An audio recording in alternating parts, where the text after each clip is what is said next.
Damn, that Yeah. lineup look good. Look at that lineup. Nice, nice, nice. Hello there. Namaste. Yeah, I'm El-SCRIBBLER, this Big Daddy Mo. What up, though? Yeah, Deadpool and Wolverine. Got a little Are awkward there. you gonna say something? Am I gonna Okay, my continue? bad. Hey, so with the release of Deadpool and Wolverine, we are going to discuss all three solo Wolverine movies and all three Deadpool movies. But might as well let's start with Deadpool and Wolverine. Don't want y'all to wait the whole thing to get to it. Well, let's be honest. The whole thing's gonna be about Deadpool and Wolverine. True. But I mean, we might as well discuss the actual movie, which I saw. Actually, I just came back from seeing it twice. So yeah. I'll get into it down the road, but I do have my issues with it. But of course, I always find things to have massive issues with. Yeah. Congratulations. Dude, Congratulations. look at that. Ooh. So I was going to get had to get my Deadpool shirt, the Deadpool shirt. So I was going to get so they actually have the cups. They have the keychains, which are like $9. They actually have the actual popcorn bucket, which is $16. But then they have the replica, the heads of Deadpool and Wolverine. That's running about $30. I wanted to get it. I was gonna get it and then just DoorDash to make up for it.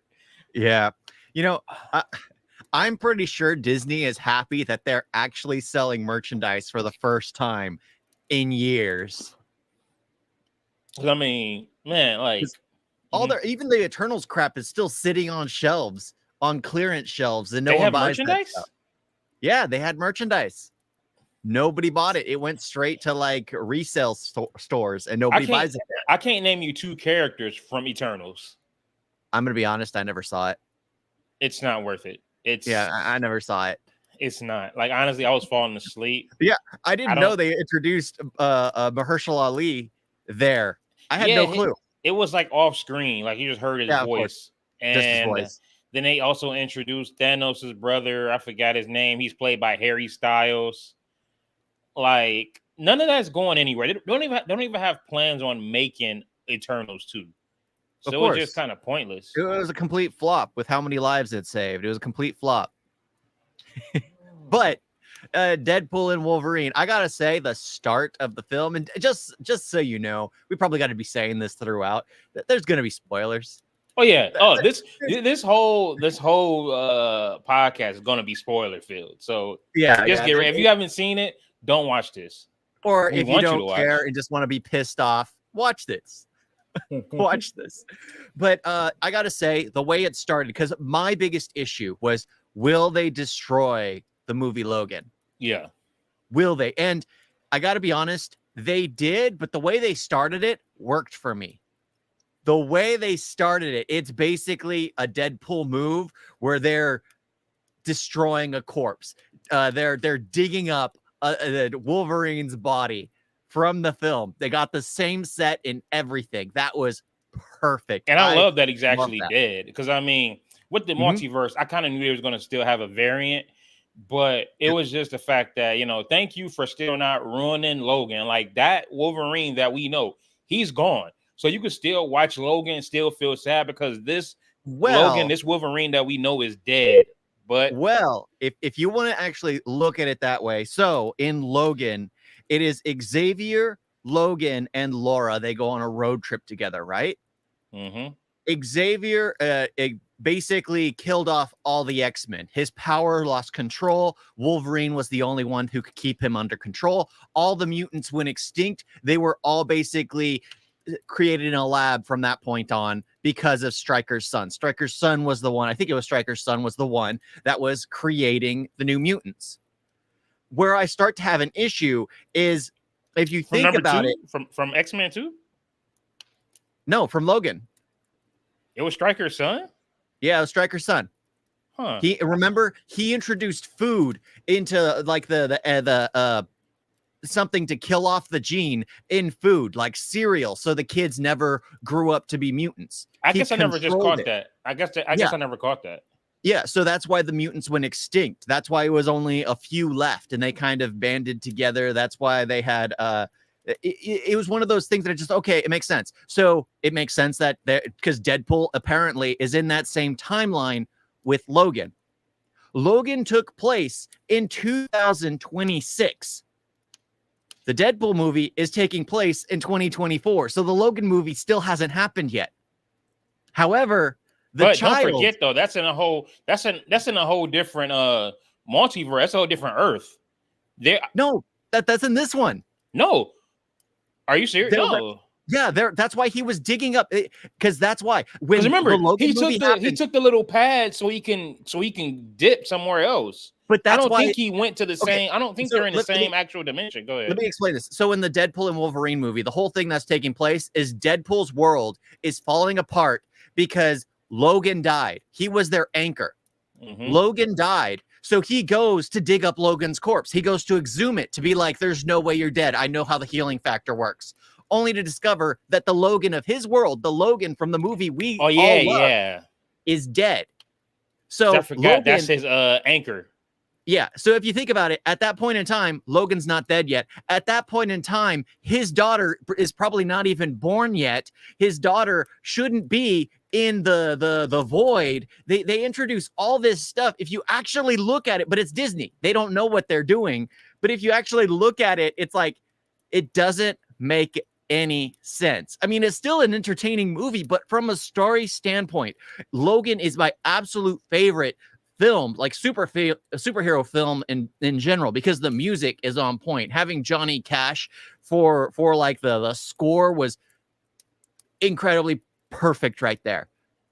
You know, Hurt, the song Hurt, having that, it was just perfect because he's old. He's a man who's like 200 years old with a healing factor who's slowly being poisoned by what's in his system. Everything seemed to work there. And then you go on about kind of destroying it little by little by introducing a little bit more in Deadpool, which destroys the universe. And yes, you can easily talk about how the X-Men universe makes no sense to begin with. But Logan itself was one of those that you just absolutely adored. They went to the future to make sure that it was unattached from everything else. Only for them to choose to, you know what, forget that it was in the future, forget all this extra stuff. That's one of the biggest issues I have with it, because even though the way it starts out, they make fun of the fact that they're going to ruin the legacy of Logan by exhuming Logan's corpse. But the way they destroy it is by reintroducing X-23 as an adult when she would be a test tube child at this point in time. Not in the void, but it's just a bunch of little things. If you actually, but that's the void though. The void motherfuckers should just be from any time period, any dimension. Look, that's the thing. They just threw X-23. I can understand that Deadpools get thrown in there easily because they go crazy all the time. But the way it started out, I loved it. I absolutely loved it because it was just Deadpool exhuming Wolverine's corpse. I was wondering how they were going to do the opening because I watched all of them, but both Deadpools, it was always kind of like the honest trailers bit where, you know, everything is kind of like in slow motion or whatever, but the credits would be like, you know, starring God's favorite idiot, you know, production company, just another cash grab or some stuff like that. So I'm like, okay, how are they going to do this? Bro, he's sitting there killing all the TVA agents with Wolverine's bones and then dancing the instincts bye bye bye. Yep. I love that. Honestly, bro, I'm about to learn that routine. I'm learning that dance routine. I loved that opening. It was so well done because they committed to the death of Logan. They were like, yeah, this happened. Just accept it. Just accept it. It was like perfect. I love this. And then they just kept doing too much, which kind of taken away. I was thinking the X-23 was going to be from a different reality, not their reality. I was thinking so many different things so it wouldn't destroy. But after that, we get a flashback, and it doesn't make any sense to me why he broke up with his girl.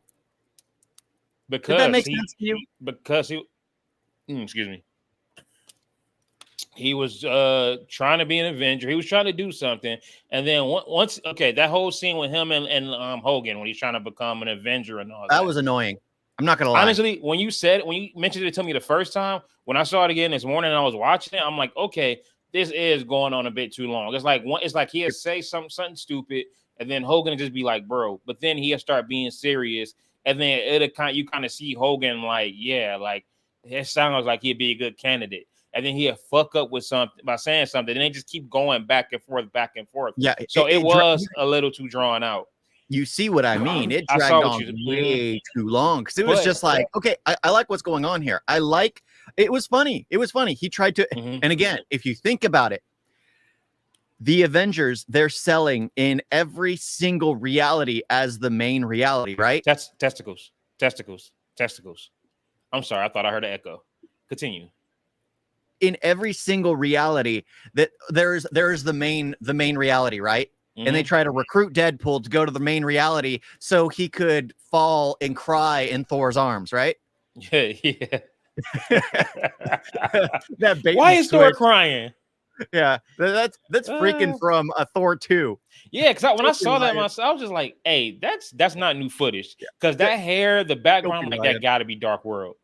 Yeah, that's from Thor 2. But it was like, it's like there is the same exact Avengers in every single world. And I'm like, that's not how it is. At So least he's trying to join the Avengers that don't exist in his reality. He had at least in What If with the Avengers, they kept changing. So you will have, Black Panther, the Guardians of the Galaxy Black Panther, this person, that Nebula or something. But yeah, they keep having it like it's the same Avengers. But remember, to get back to what I was saying about how the reason they broke up. Well, once he got declined for the Avengers, then he kind of went on that spiral because that's when he kind of like went into a depression. You know what I'm saying? He wasn't feeling it. And that's when she kept saying, like, I want to be there for you. I want to be there for you. Talk to me. We've been through everything. Your crazy matches my crazy. But he still just wasn't looking at it like that. So that's what I saw. That's what I saw. That's how they broke up.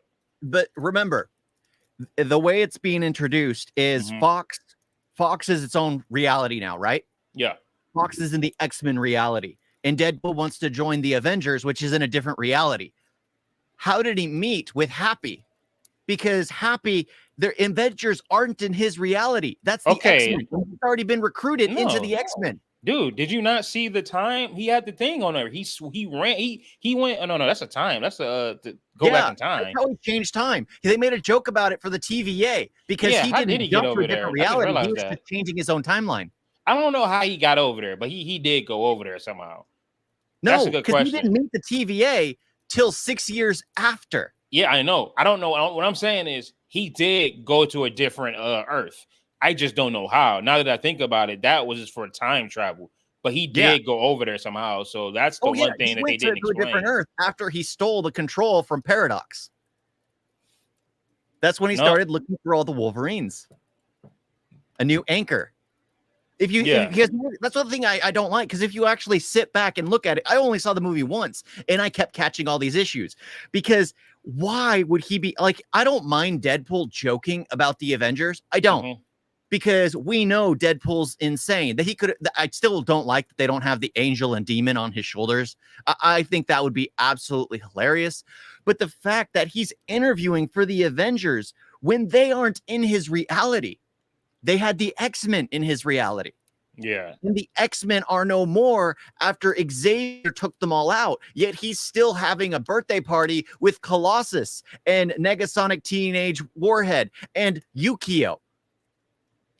If you think about it, it starts to drive you crazy. No, it starts to drive you crazy. Because in Deadpool, it's like, okay, you can make all these jokes about Josh Brolin being Thanos. You can make all these jokes about, but it's Deadpool. It's acceptable. The second you literally bring people in from the other world into your reality when there's no reason for them to be there, it starts to have very, very conflicting issues in the entire structure of the framework of the story.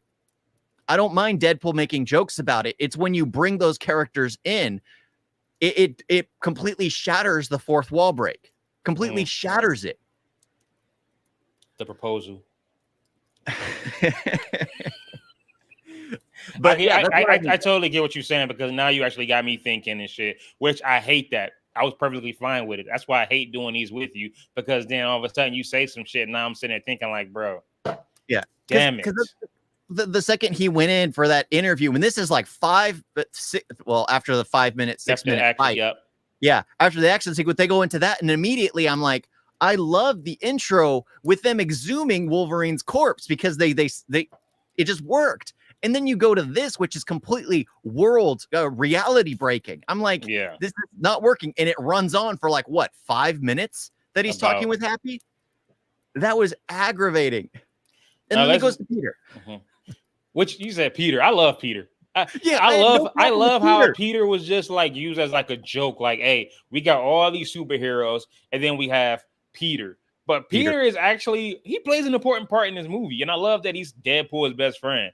I thought that was great. But also, not that I care for Russell, but where the hell is Russell? You're talking about a family. You got Shadow Star. Logan is a masterpiece. Yes, it is. It is a masterpiece. I would give you that. Logan is amazing. Absolutely. But it's just like, remember, Russell's part of the family. Like I said, I didn't care about Russell. He was kind of cringe to me. But it's like, you got what's his name? Shadow Star, the one that's, the guy that's, you mean, better. Fire Fist, right? Who? No, I'm talking about Fire Fist. Yeah. I'm talking about Shadow Star, the guy that got, hit into the. Yeah, what was he doing there? Thank you. That's what I'm saying. I'm like, so he's here, but not Fire Fist. And I'm like, y'all could have at least just said, oh, where's Russell? Oh, he's in college, or he's, doing some training. Yeah, well, at least bring him up, because the last movie. A throwaway line as to why Shatterstar was there. Like, oh, he's an alien. He's better than everyone else. His body rematerialized. I was like, okay, a simple.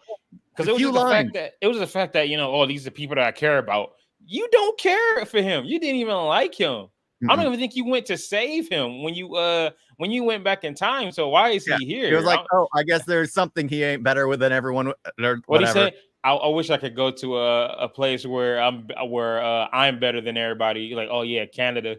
By the way, during that fight scene, I love when he says something about the only good thing about Canada or some shit, and then he kills him and he pulls a Will Smith and said, "Keeps my country's name out your fucking mouth." I love that line. I'm like, did we really just get a Will Smith Oscar reference? Well, that's the funny thing. Because Wolverine comes from Canada. Mm-hmm. Hugh Jackman don't, but Wolverine comes from Canada. And the fact that they're saying that to Ryan Reynolds, who comes from Canada.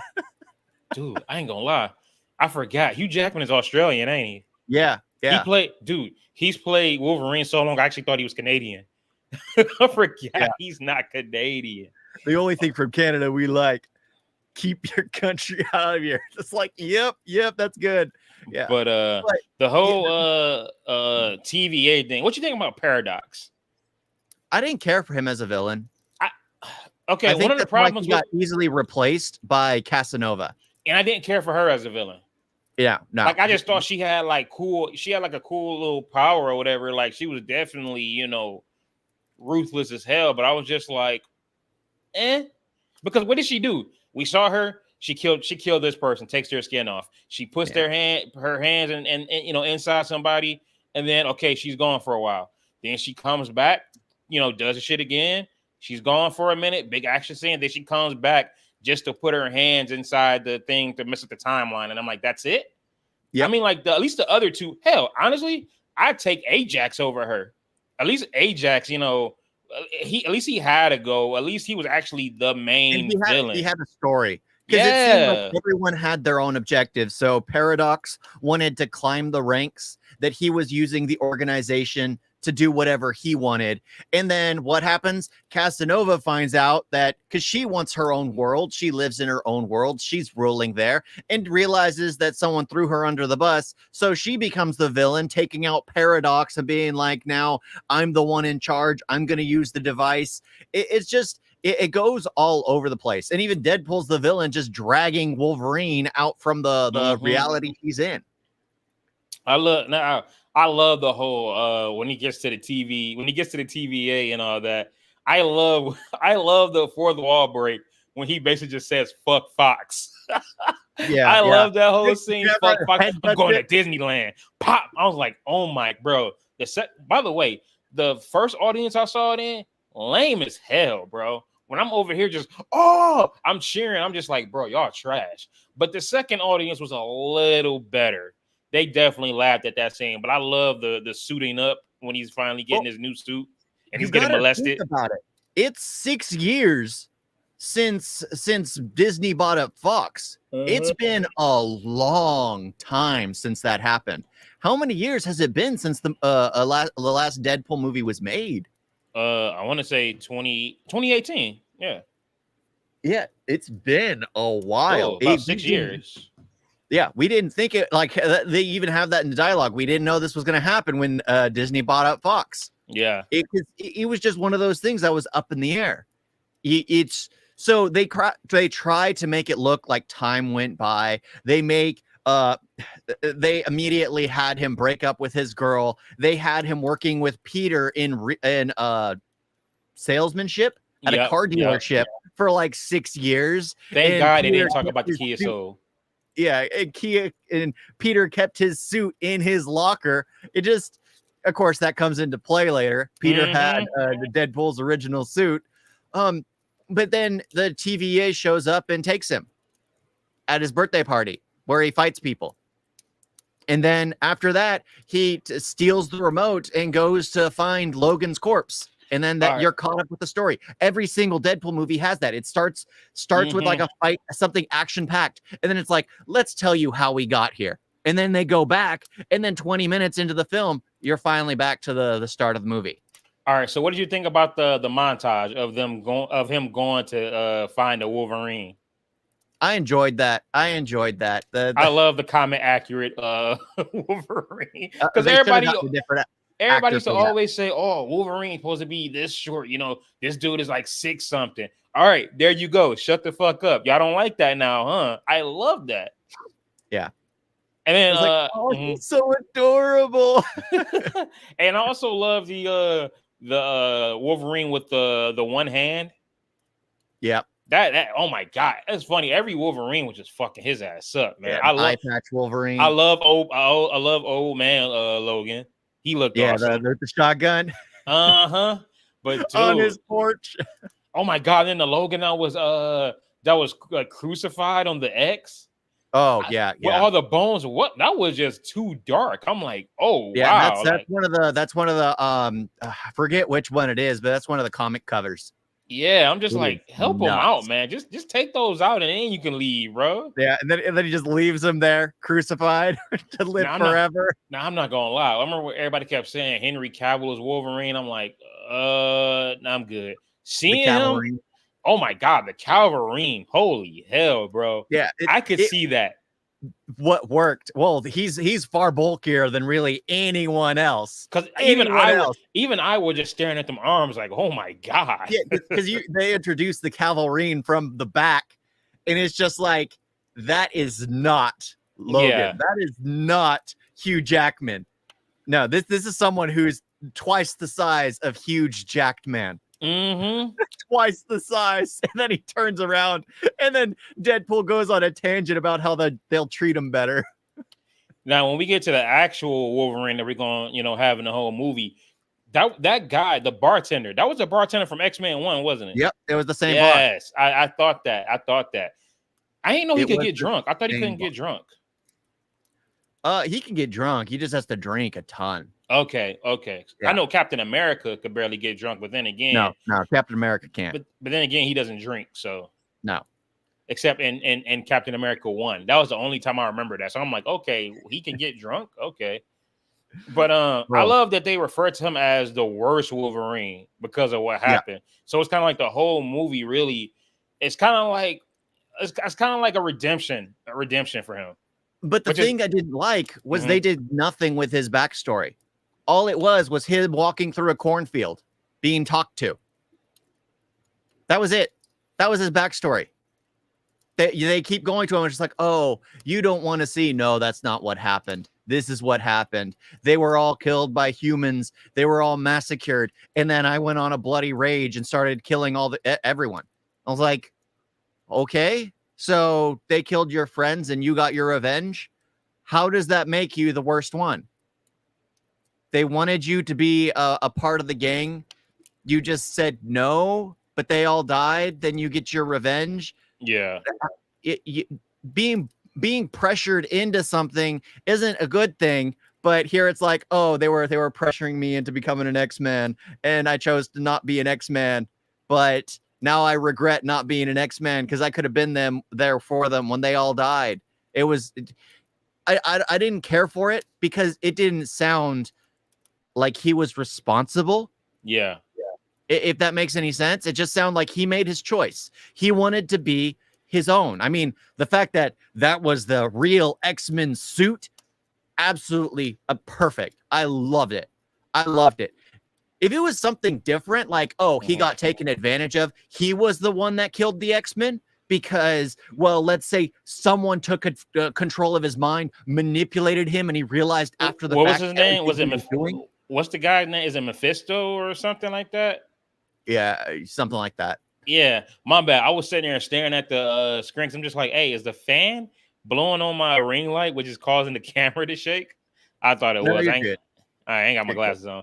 But no, I feel you, because when he was saying that, I'm just kind of like, it's not that bad. I mean, it's not saying that what happened wasn't bad, but it was just like, I wish there was like a better backstory to him. Yeah. It's just like, he didn't kill the mutants. I guess it was humans. All he did was got revenge for the humans, on the humans that killed his friends. It's like that. Okay, that's fine. How are you the worst one? If you killed the X-Men, like being taken, like let's say he was found by Magneto first and manipulated by Magneto instead of being taken in by Xavier and taught and trained and being told, that would have been a completely different story.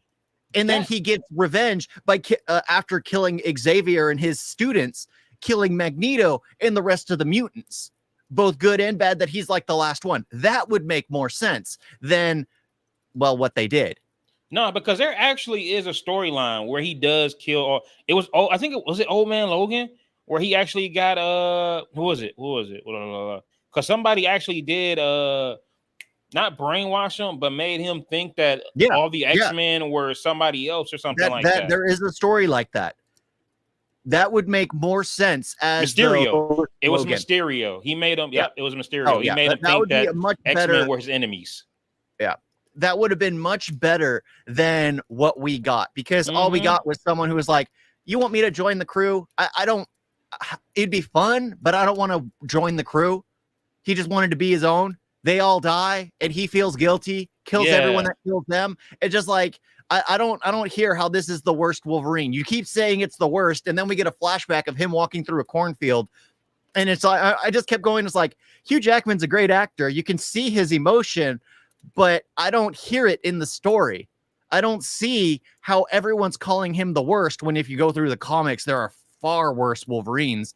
And then you're going here just like, oh, I just didn't want to join the crew. They all died, and then I killed everyone. It's like, okay. Yeah, because watching it twice, I'm like, where's the real bad thing to where he's like this? I'm like, I know there was a lot worse things, but that just wasn't it. Like, I mean, hell, Professor Xavier had a worse story in Logan than Wolverine does here. Like, he took out all the X-Men and all, like, everyone.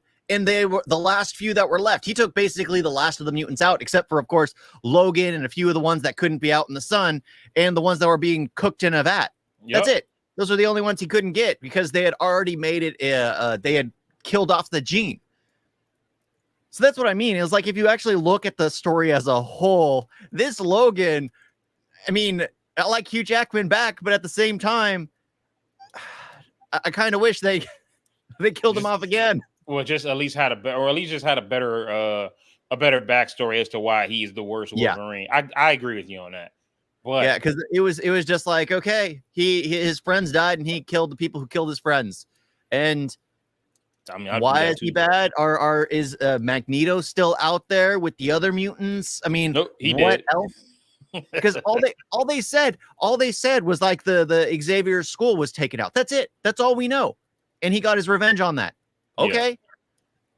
Yeah. But then they bring him in, and it was like, oh, you brought us the worst one. Okay. Now the fight scenes were actually both of them. The Deadpool versus Wolverine, both fight scenes. Honestly, I thought it was the best parts of the movies because one, you got two people that can regenerate, and they're just going through it, bro. Like it was just bloody gruesome. This one where they're fighting in the void, bro. When he's like charging towards Deadpool and he's like just running on the ground, I'm like, oh my god, he's a beast. He finally is. I'm doing the Wolverine crawl. Yeah. So Ooh. I gotta say, there's all the fights, even the starting fight where he's exhuming the corpse. That one I enjoyed, and he's doing dancing in the midst of the whole thing. When he gets the claws himself, and he accidentally stabs him in the dick and the ass. Like, I'm sorry, I'm not used to this. Yeah, Wolverine is hard. Yeah. But every single fight, especially when it was Deadpool and Wolverine, was very well. There was one fight that was awful, absolutely awful. Which one? I did not like it at all. Is it a fight with the others? Yep, where everyone's okay. Let's talk about that later. As a group. Yeah, let's talk about that when we get there because I got some thoughts on that too. Yeah. Okay. So after all that, after they bring in the worst Wolverine, and I say that with huge quotation marks because it was just the stupidest thing. I was like, I'll give you that. He's in a cornfield and all he did was say, no, I don't want to jump around with you in Halloween costumes. That's it. That was what he chose. Which fight did you like more? The first fight or the second one where they're in the van? I love the one in the van. Honestly, I liked it where they were working together and he pulled on the what do they call him? No, I'm talking about when they're going against each other though. Which one is better? It was the van. It was the van because it was just a closed space. They had grease playing, and then it was just the funniest part. I think was Deadpool was selling cars and he hated what was the car called? The Odyssey? Something like that. Honda Odyssey. He hated the Honda Odyssey, but near the end, he was loving it because no matter what him and Wolverine did inside of it, and pun intended, did inside of it, that thing still drove perfectly. Yeah. Perfectly. And he was won over by the end about how I was like, yeah, so it's that. Because he would still do jokes in the middle of the fight. Yeah, that scene, oh my God, that scene was just brutal. Because and then finally, because I'm just like, okay, Deadpool is losing this because one, you got Wolverine with claws. So he's already, that's for close. That's for close combat. Whereas he got katanas. So finally, when he gets out the car, he's like, okay, fuck the katanas. Yep, it's time for the baby knives. And then that's when Deadpool goes ape shit. That whole, honestly, I hope when they release it, they have an extended cut and it's a longer fight scene in that van because they were going on for the longest. Yeah, I was okay with that. I was okay with that. But honestly, but where were we after he Sabretooth pops up? No, because they bring in Logan and then they banish him. They banish him to the void. Yeah, and that's where we at with the Deadpool versus Wolverine, and then Logan. Yeah. Oh yeah, that is where the first fight is because they fight on the corpse 20th Century Fox. Yeah, they fight on top of that. Yeah, then that's when he goes against Sabretooth, which was a quick one. But it makes sense. It makes absolutely. sense. But this is where we get our first big cameo. Fucking Chris Evans. When I saw him, I'm just like, he's not Captain America. Homie is too small. I knew there was no way he was going to be Cap.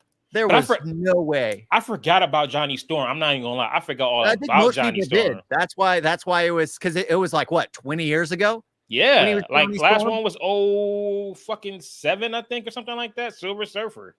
Around that time, I forgot all about that. So when he's talking about Fan-Four-tastic, which they actually did have in the post-credits scene, I was like, what? that was for a tribute though.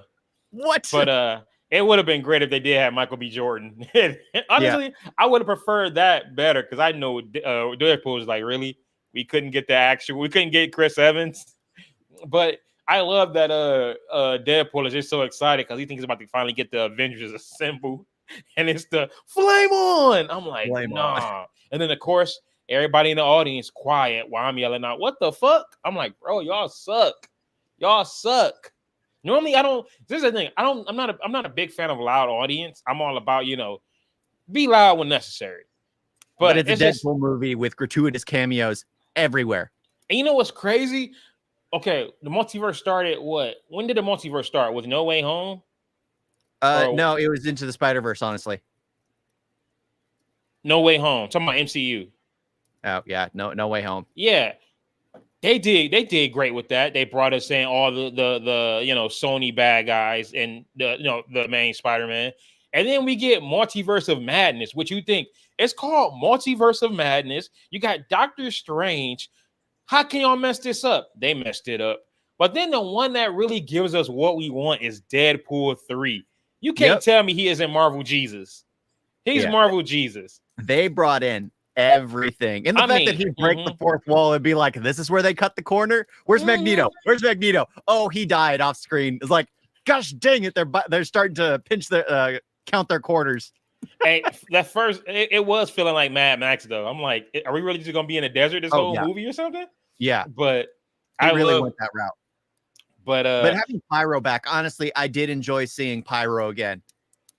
Pyro's straight. I never really cared for him. Yeah, because it was just like you only remember him from like the first two. I don't remember him in the third because honestly, I don't remember Last Stand. He was one of Magneto's henchmen. Actually, not even henchmen. He's like one of his right men. Like that. I remember that because him and Iceman was going at it the whole movie. Gray. That's all I know. Hold on, stop. How do you remember him from X-Men 1 when he didn't have a big role at all? He probably had all of 2 scenes. But then the third X-Men? One is where dude, he was the main. It started out with him. Pyro. Basically. Pyro. Dude, he burned a ton of cop cars. Pyro. Remember that? And X-Men 1. Pyro. He burned down Pyro. X-Men 1. He burned a ton of cop cars. That was X2. That was X2? Yes. That was when Wolverine got shot in the head and he said, you know what? I'm the worst of them all. And then that's when he's going to the bad side. He wasn't X-Men 1. Pyro, there was Pyro. See, he wasn't. He wasn't. This actor wasn't in the first one. You the one that said the first 2, but not the third one. Yeah, I don't remember him from the third one. So you probably do remember him from the third one because you clearly thought he was in 2 movies. I've only ever seen the third one once. He had a way bigger role in the third one. But Pyro, I was like, that was cool. I hated that he was stronger than Johnny though. I hated that. I was like, well, yeah, what he does is absorb it. It's just like that makes sense. And then he took all the flame from Johnny Storm. I was just like, wow. Hey, I know Johnny was always reckless and a shit talker, but damn. And this one, and it was also kind of weird seeing Chris Evans curse that much because I'm so used to language. I was waiting for Deadpool to say language. He never cursed. Deadpool just said he said all that stuff. Come on, man. I forgot about that. He never cursed. He did. He said a word or two, but I forgot. God damn it. How'd you forget? Deadpool puts words in people's mouths, okay? He did basically go back in time and had him say all that. Yep. She can lick my cinnamon ring. Okay, that was messed up how he got Johnny killed by having because all he said was because watching it again, I'm like, okay, let me see what he actually says. Okay, it's gonna be hard to get out of here. Oh, you're gonna have to work for her. I'm like, okay. He doesn't say nothing. But then when you got Deadpool, basically saying what Johnny says, oh my God, he's going in on Nova. I'm like, bro, that is just so foul. Like watching it a second time, I felt so bad for Johnny. I'm just like, bro, he's all crying. Like, I did not say that. I did not say that. And then she just takes the skin right off of him. That was just brutal. Organs and bones all collapsed to the ground. Oh, that was like, dirty. That was dirty. And then they escape on a giant boot. But I like how when they introduce like the I forgot the world eater. By the way, was that boot from somewhere? Hey, was that boot from somebody? Or was that just a random boot? It couldn't have been just a random. That's a boot from what is it? It was in the X-Men from Trask Industries. Sentinel. It's a Sentinel. Yeah, the Sentinel boot. Okay, I kept one. I'm like, I know that's from somewhere. Yeah, that was a Sentinel boot. They used it to get away. Okay, that makes sense. And then they end up fighting in the freaking meat good pool. Yes, that's how they got the vent. Bro, I'm not gonna lie, I hated Nice Pool but he was so beautiful with that long hair. I'm Oh sorry, yeah, the yeah. long hair, man. I'm like, I hate Okay, him, but he's having so beautiful. I loved how Ryan Reynolds met Ryan Reynolds. I freaking loved that. That And was I love perfect. Dogpool. I love Oh yeah, Dogpool. yeah. Daisy Pool, I loved her so much. Daisy Pool, yeah, yeah. Daisy Pool, But yeah, ugly mutt, but it's just like, yep, you know that mutt has regenerative powers. hmm but Nice Pool though was just such a like, oh my god, a goody two The shoes, way he bro. ran in the beginning, it was just very flamboyant. Oh, It I was too identify much. as a feminist. Ugh. It was too much. And it was just like Deadpool's all, where's your mask? It was like, come on. What you don't want to cover this. It was just like, oh my Yeah, gosh. why would you? I'm sitting there thinking like, yeah, It was why would you hilarious. cover that, man? Why would you cover Yeah. that face with It was that just hair? like, why am I dealing with Van Wilder here? Oh, I Oh get yeah, it. I can break Van the fourth wall. Wilder. Yeah, I could break the fourth wall too. The proposal. I was just like, no. You think that's what I do? Oh my god. And like I said, bro, like I told you earlier, like Deadpool was just calling everybody bitch. He said, what the fuck? Bitch, is that what you think I do? I was like, oh my god. But yeah, after they get do it, he was gonna kill Nice Pool for that dog if Oh no, Logan he was wasn't kill there. him for the guns. And the dog. Yeah. Dog. That's really what it was for. Like he wanted the guns, but it was when it was time for him to give back Mary Poppins, that's when he was just like, you know, hey, Yeah. if something The happens freaking Wolverine had to to you step to where in. you need a new owner, then you know, I take care of her. What Wolverine happened to stepped me? in to transfer it, transfer the dog back over. Now I did love the scene where they're in the van before the fight, where he says, if the TVA can, you know, dude, that whole dialogue where he just ripping Deadpool a new asshole when he's just talking about how he ain't shit, how he just, you know, he's not important, you know, all he does is jokes and all. I was like, there. ooh. That right there made him the worst Wolverine. I love that scene because I can feel the heart. I felt the rage there. And then you can tell that that shit really did hit Deadpool. That hit him in the gut. It cut to the heart of Deadpool. The fact that he's not talking. I love how he's able to actually portray his emotions through that mask. Yeah, I felt that. I just felt that. I could see it in his body language that. Yeah, he like even so good at projecting. Even when he was told with a suit like that, you literally have to do a theater performance because on stage, when nobody can see you, you overact, and when you're literally head to toe in that suit, you have to overact, and he sold it. Because even when he was told that he's not the world saving type, he kind of like stopped and just, you know, and like you could tell it struck a nerve. Like this movie is just like he's really trying to like save his world. He's trying to save those that he's care about. So you can feel that. But that whole monologue that Hugh Jackman did, I thought was great. Especially when he was like, you know, I wish you would die, but that was God's greatest joke because you can't die, and now we're all stuck with it. I was just like, damn. I'm surprised they never went the route of Death having a huge crush on Deadpool. Oh yeah. That would be hilarious. It's like they don't go too crazy with the Deadpool. That's the thing. They need to like kind of go all out. Yeah, they could easily go all out, but of course, Nice Pool warns the Wolverine and Deadpool about the Deadpools in the void. Don't go near them. They're crazy. Fuck that. Let's get to the part that had me in damn near in tears, and that's when we get to meet the others, which is the people that were thrown into the void, but they're trying to, that they're trying to get back into their timelines. And like they already spoiled Elektra, which I'm just like, why we bring back Elektra? No, actually at Comic-Con they spoiled all of them. They brought them all on stage. Yeah, they did that this week though. They spoiled Elektra months ago. Yeah, that happened. Yeah, I remember hearing that. I'm like, why? Why Elektra? Yeah, they spoiled that months ago. I'm just like, really? But bro, I did not expect us to get Wesley Snipes as a Blade again. Yeah, that had me tripping, and also he looked dope as hell. Oh, he still looks the part. Ooh. I gotta say, the best line was literally when Wesley Snipes was like, "There is no other Blade. There will be no other Blade," because they've still in the process of writing the script, finding a director. because it was like, oh, where do you get that gun from? Oh, the Punisher. Which one? It's like 5 of them. But I'm the only Blade. There's only gonna ever be one Blade. I'm like, yeah.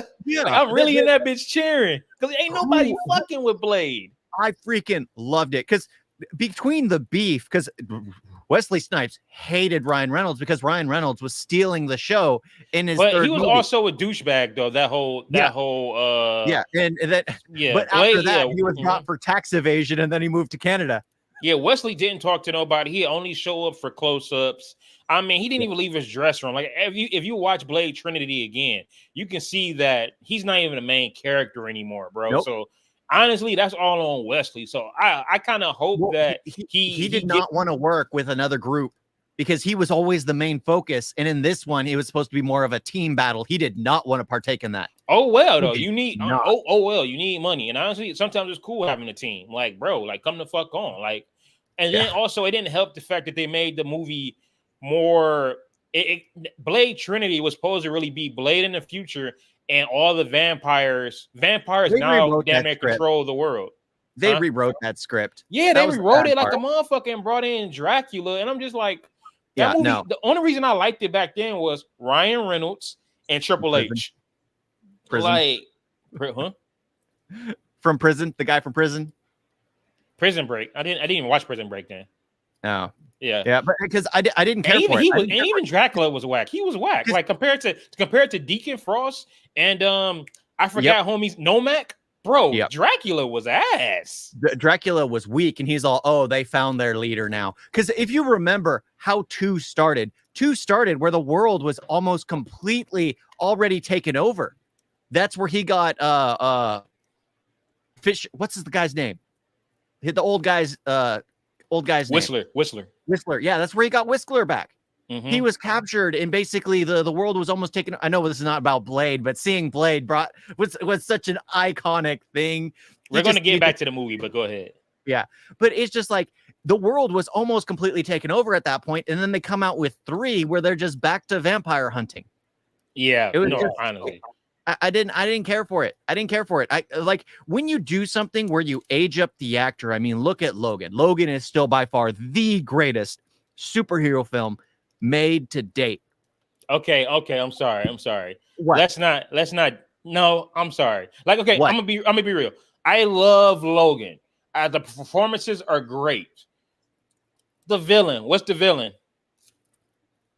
Who's the villain? It's basically the Doctor, of course. Didn't give a shit about the villain. I'm sorry. There are better superhero movies than Logan.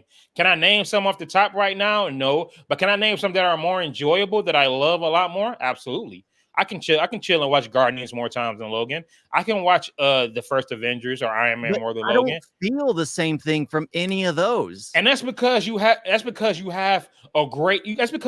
those powerful. It's more of a drama. It's more of a drama than it is because a superhero movie. Are all the same. What's another one? Yeah, it's more of a drama. They're super. As far as like a superhero, I don't even really see it as a superhero movie. It's a motherfucker that used to be a superhero. That's what makes it great. I think it's the fact that it's a part of the world because the superheroes. Because honestly, The Dark Knight is better. The Dark Knight is better than Logan. Oh, The Dark Knight is an amazing movie. Yeah, like you said, the greatest movie. The Dark Knight. You have your superhero. You have an amazing villain. You have great action. Villain. That movie feels like that movie just feels like it's a crime. That movie feels like a crime drama where the cop is a motherfucker that wears a bat suit. That's really what The Dark Knight is. The cop is a guy in a bat suit. So then it was still over Logan the top. Logan is one of the best comic book movies of all time. Top 5, hell, could probably be even top 3. Yeah, because the way it's all grounded, the world is just accepting of it. That's what I enjoy. It's not like this one thing that's over the top. It's the fact that it's more grounded than any other one. Let's finish Deadpool and Wolverine, and then we're going, because remember, it's almost an hour. We still got the other 5 movies to talk about. But yeah, we talked about Blade. I love that. Hopefully Wesley Snipes has his head out of his ass, because fuck Mahershala Ali. As much as I love him as an actor, we got Wesley Snipes. And Wesley Snipes looks the part. Looks perfect for the role. And he ages slowly. Remember, Blade ages slowly, so you can still get Wesley Snipes, and you can get him a lot cheaper. Because let's be real, what has he done of significance? Nothing. He's not doing anything. So he you could probably get him for $5 million. You could probably get him for $5 million, bro, and then spend all the rest on a great budget. You know, a great. He kind of ruined his own career. Bring him back. Bring him back to relevance. Yeah, but I gotta say, the dialogue was the best part because it was just like, I don't like you. You never did. I love it. No, what did he say? What did he say? Oh, you're back. I kind of thought you were retarded. I was like, retarded.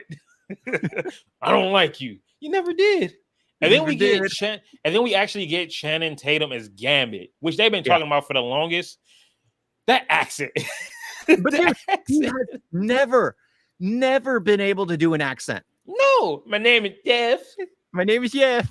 I mean, and honestly, in that movie, it worked as a joke, and here it worked as a joke as well. But I couldn't see that. I couldn't listen to that for the entire movie, unless he fixed it up a bit.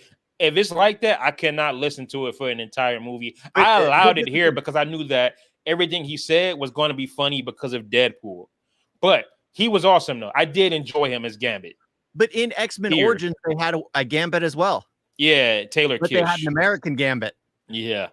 The fact that he's actually wearing the OG Gambit outfit, that's what I like.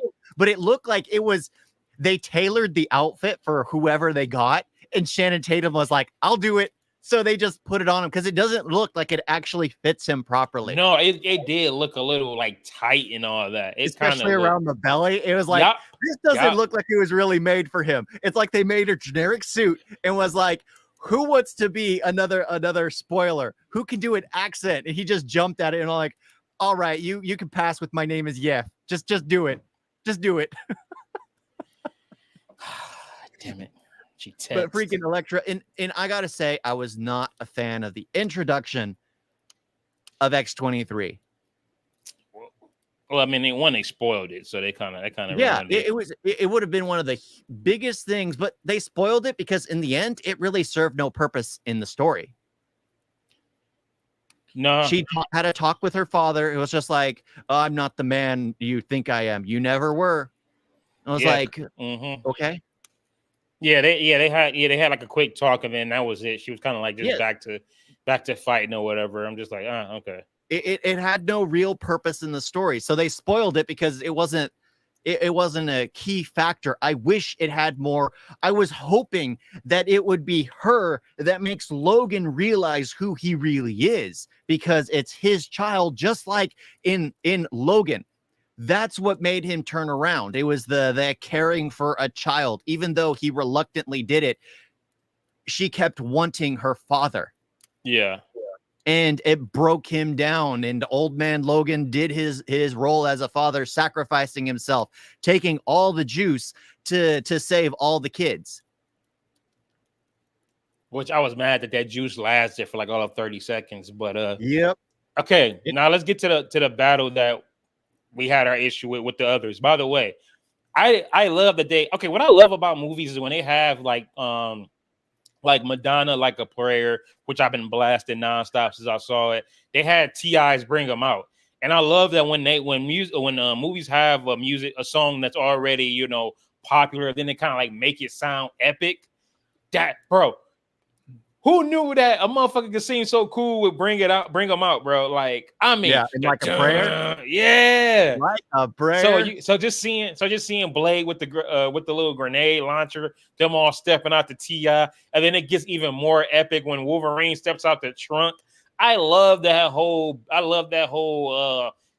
intro for the battle, but the battle itself, honestly, it wasn't nothing special. I mean, hold on, I thought Gambit was fire. I thought Gambit was the dopest of this whole little fight scene. Because if you think about it, Gambit's role is to throw cards and make people explode. He used his staff olive twice. So with him fighting, it looked action-packed because all he was doing was throwing out cards and they'd blow people up. Yeah. Everyone else was swinging fists and weapons as they were being charged by groups of people, and it just looked like I was at a cosplay convention where they role-play fighting up on the stage. Hey, That's what it felt like to me. I love seeing Blade jump up and do some kicks, though. I was enjoying it that, it but looked way too, because you can tell that they got these people like for a short period of time, oh, a really absolutely. short period of time. There was no planning on the choreography of the fight. They should have done no wide shots. They shouldn't have panned the camera back at all. They should have gone in close and tight on each fighter. That's what it should have been.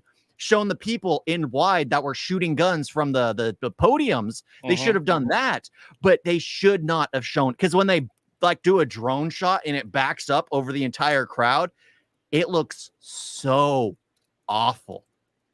I thought honestly, Frailing around. I honestly thought that could have been better. I was just like I said, of that scene, Gambit was the standout, just because those cards, he was just blowing motherfuckers up. I did but love it worked that for him. Everyone else was fighting with the hands, fist, their blades.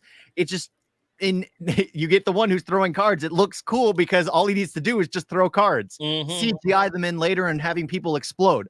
Also, when did Blade smile this much? I think Blade maybe had like 3 smiles in the whole trilogy. He over here smiling like a motherfucker. I think it's because he's back in his OG role. My taxes are paid off. Yeah. But when we finally get to the fight, well, it's not even a fight.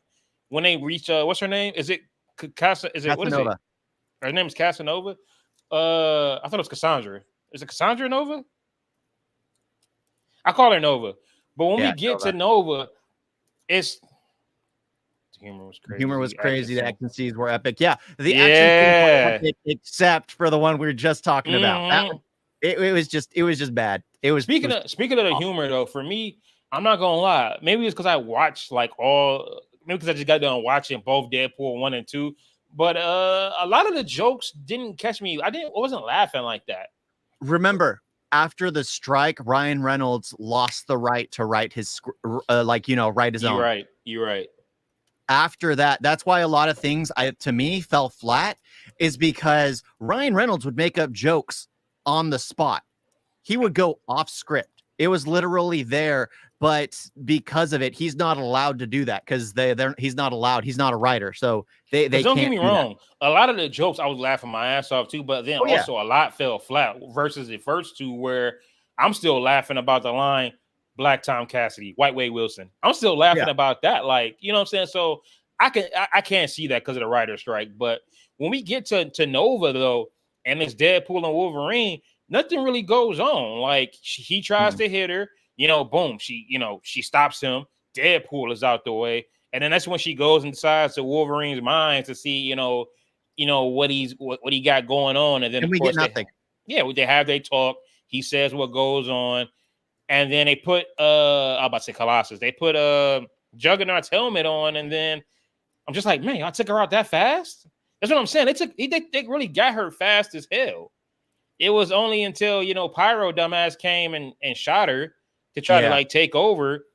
But then, I don't know. I just felt like that whole thing was just whack.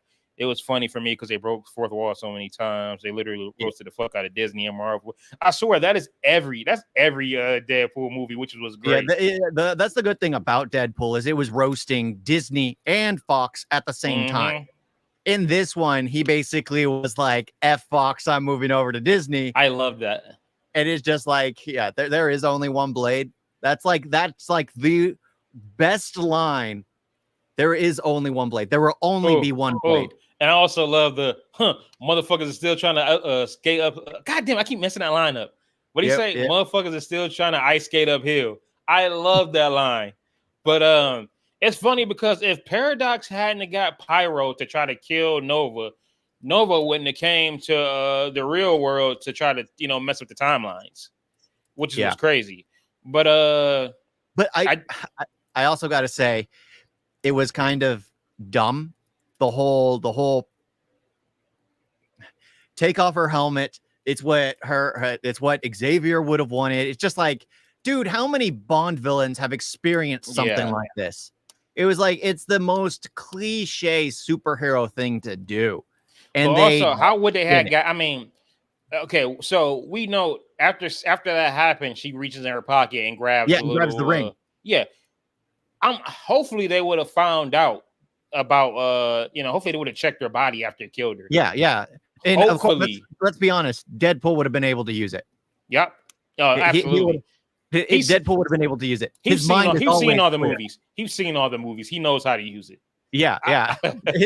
The way his mind works is he's spoken to, like, the joke where movies are so like, I'm not going to bring it up because you always say I bring that stuff up, but where movies are so dumb because it looks like people have read the script. Deadpool literally reads the script. Like, that's absolutely. What I mean, he's talking about. He talks about budgets and all that. He talks about because that's what drives him insane. He realizes that there's a writer above him. That's where Deadpool kills the Marvel Universe, because he realizes that the boxes that are in his head, because he's the only one that can see them. Yeah. He hears them. They're in his head. He goes insane and realizes he wants to take out the one who's doing the voices, that he ends up killing the writers. So he reads the script. Well, technically, the script reads him. The script reads him. Let's be honest. Yeah. Because the script goes into his brain and tells him everything. So now we have the part they get out of the void, and then they go back to Wade's world. Wade's sound like I'm saying Wayne's world. They go back to Deadpool's universe, and that's where we're gonna get the whole Deadpool core and Nicepool. Yeah, but that's after Casanova finds out, because they save her life. Nova, they save her life, and then she gets Pyro. Yeah, and she asks him, what was this all about? Let me find out. And then you could just ask. All you got to do is just ask. You don't have to use the fingers. You don't need to put your fingers inside me all the time. You really know she don't wash her hands after doing that. She's really just sticking her hands to everybody's fucking head and then just moving on to the next person. Yeah. But yeah, she takes Paradox down to his little TVA station, and now she knows that she can, get rid of the timelines, or hell, even control the timelines herself. So that's when destroy them all so that they all go to her world. Hold on, why did the Deadpool core come through and try to stop him? She apparently commands them. That's the thing that makes no sense. Because remember, Nicepool said that they are crazy, and even Nova avoids them. But apparently, she was able to contract them to go to the world and defend her as she figured out how the machine worked. Okay. By the way, did you know who three of those Deadpools were? Besides Lady Deadpool, I already know you know who Lady Deadpool is. Yeah, I knew who Lady Deadpool was. Blake Lively. Even there.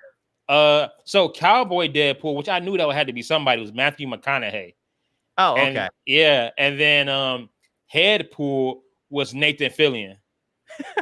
Yeah, but they did Nicepool so wrong, bro. Oh yeah. Also, who was the kid?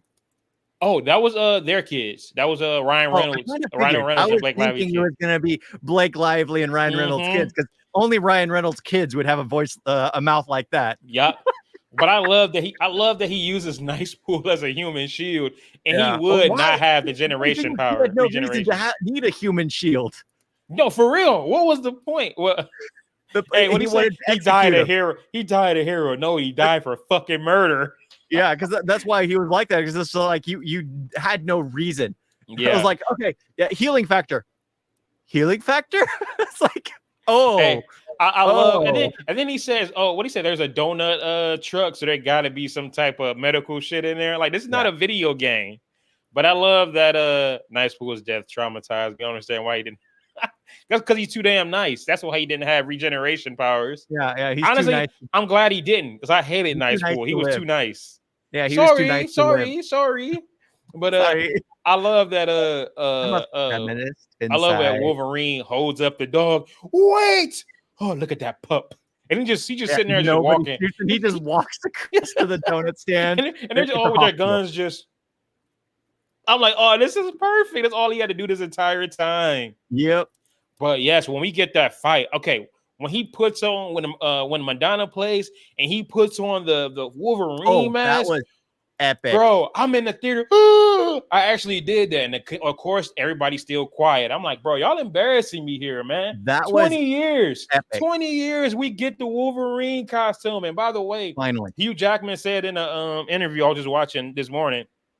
He's like, after we did it, and I saw the footage, I was just like, why didn't I wear this for 24 years? I'm like, yeah, fool. It is awesome. Absolutely Yes. awesome. And, It's and I it's the Deadpool eyes that make it work. and I love that he was just like, oh, you're saving this for the like, you're saving all the good shit for the last minute. Like when do you wear this? Oh, I wear it for killing. And I like the smile that he has when he says it. I'm like, Yeah. it's about to be a wrap. And he's And gonna be taking out 100 of the pulls. bro, there's a scene where you just see all the Deadpools rush, and then you just see them getting pushed back, and he's just Yeah. I'm like, yes, like Yeah, oh my god, it was so well done. It was so well done. blowjob handles. Hey, I'm not gonna lie though, this is probably like one of the first times where I was actually afraid of Wolverine. Like, man, I would never want to go against him because he was just so. Man, y'all thought he was like a beast in Logan. He was a beast here. This is what I mean. The when he runs on all fours, that was epic to see. But this is what I mean. Like all this fighting was actually planned out here.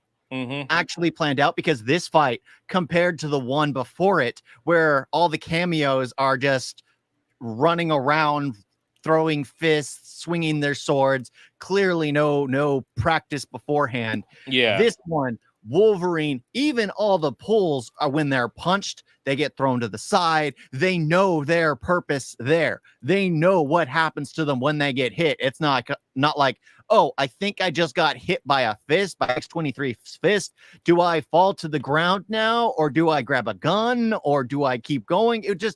It makes so much sense because the camera keeps moving, and then you just see all the Deadpools running forward and then their body parts flying backwards. I freaking love that. And then I love when they get on a bus and then you see Matthew McConaughey's cowboy Deadpool throwing other Deadpools in front of him so he can get out. He gets thrown back down. Whop, whop, whop. Or I love the one as he going inside, you just see him like, oh, he just gets killed. What I liked was the samurai Deadpool after the fact when he met Peter. Yeah. It's just like, dude. But I do love when they finally end that fight, they jump out the back window, slow motion, glass everywhere for the 3D, and then Deadpool fucks up the landing, and he says, damn it. Now the only thing they're gonna remember about this whole scene is that I fucked up the landing. I was like, wow. And then Baby Pool is laughing, and then everyone gets up, and I was like, oh, all these got healing factors. But then of course the person that saves the day, Peter Pool. Yeah, Peter Pool. Like, oh my god, that's Peter. The suit came back to play. The suit he kept in his locker. It served a purpose. And the fact that every Deadpool has a Peter, so they automatically love. I love that when they cheer them on, you see one Deadpool just fucking finger in his mouth. Yeah, and he's like, no. Yes, I love that. Oh man. Now now we're at the end where he's getting ready to. What'd he say? We're almost at the home stretch. I promise. Yeah. When we okay, so now one of them have to sacrifice themselves in order to save the timelines. The second they did that, I immediately had a Spock flashback. And he did the Spock. He did the Spock. He did the Spock because in what was it? I think it's number 3, the film, the original film, Star Trek, movie number 3, where Spock sacrifices himself to save Kirk and basically shut off the reactor. And it made sense that. Hold on. Are you talking about the Chris Pine Star Trek movie? No, the real one. Not the cheesy one where the human sacrificed himself for Spock instead of the other way around. The human would have died to that radiation. Chris Pine died in the third one?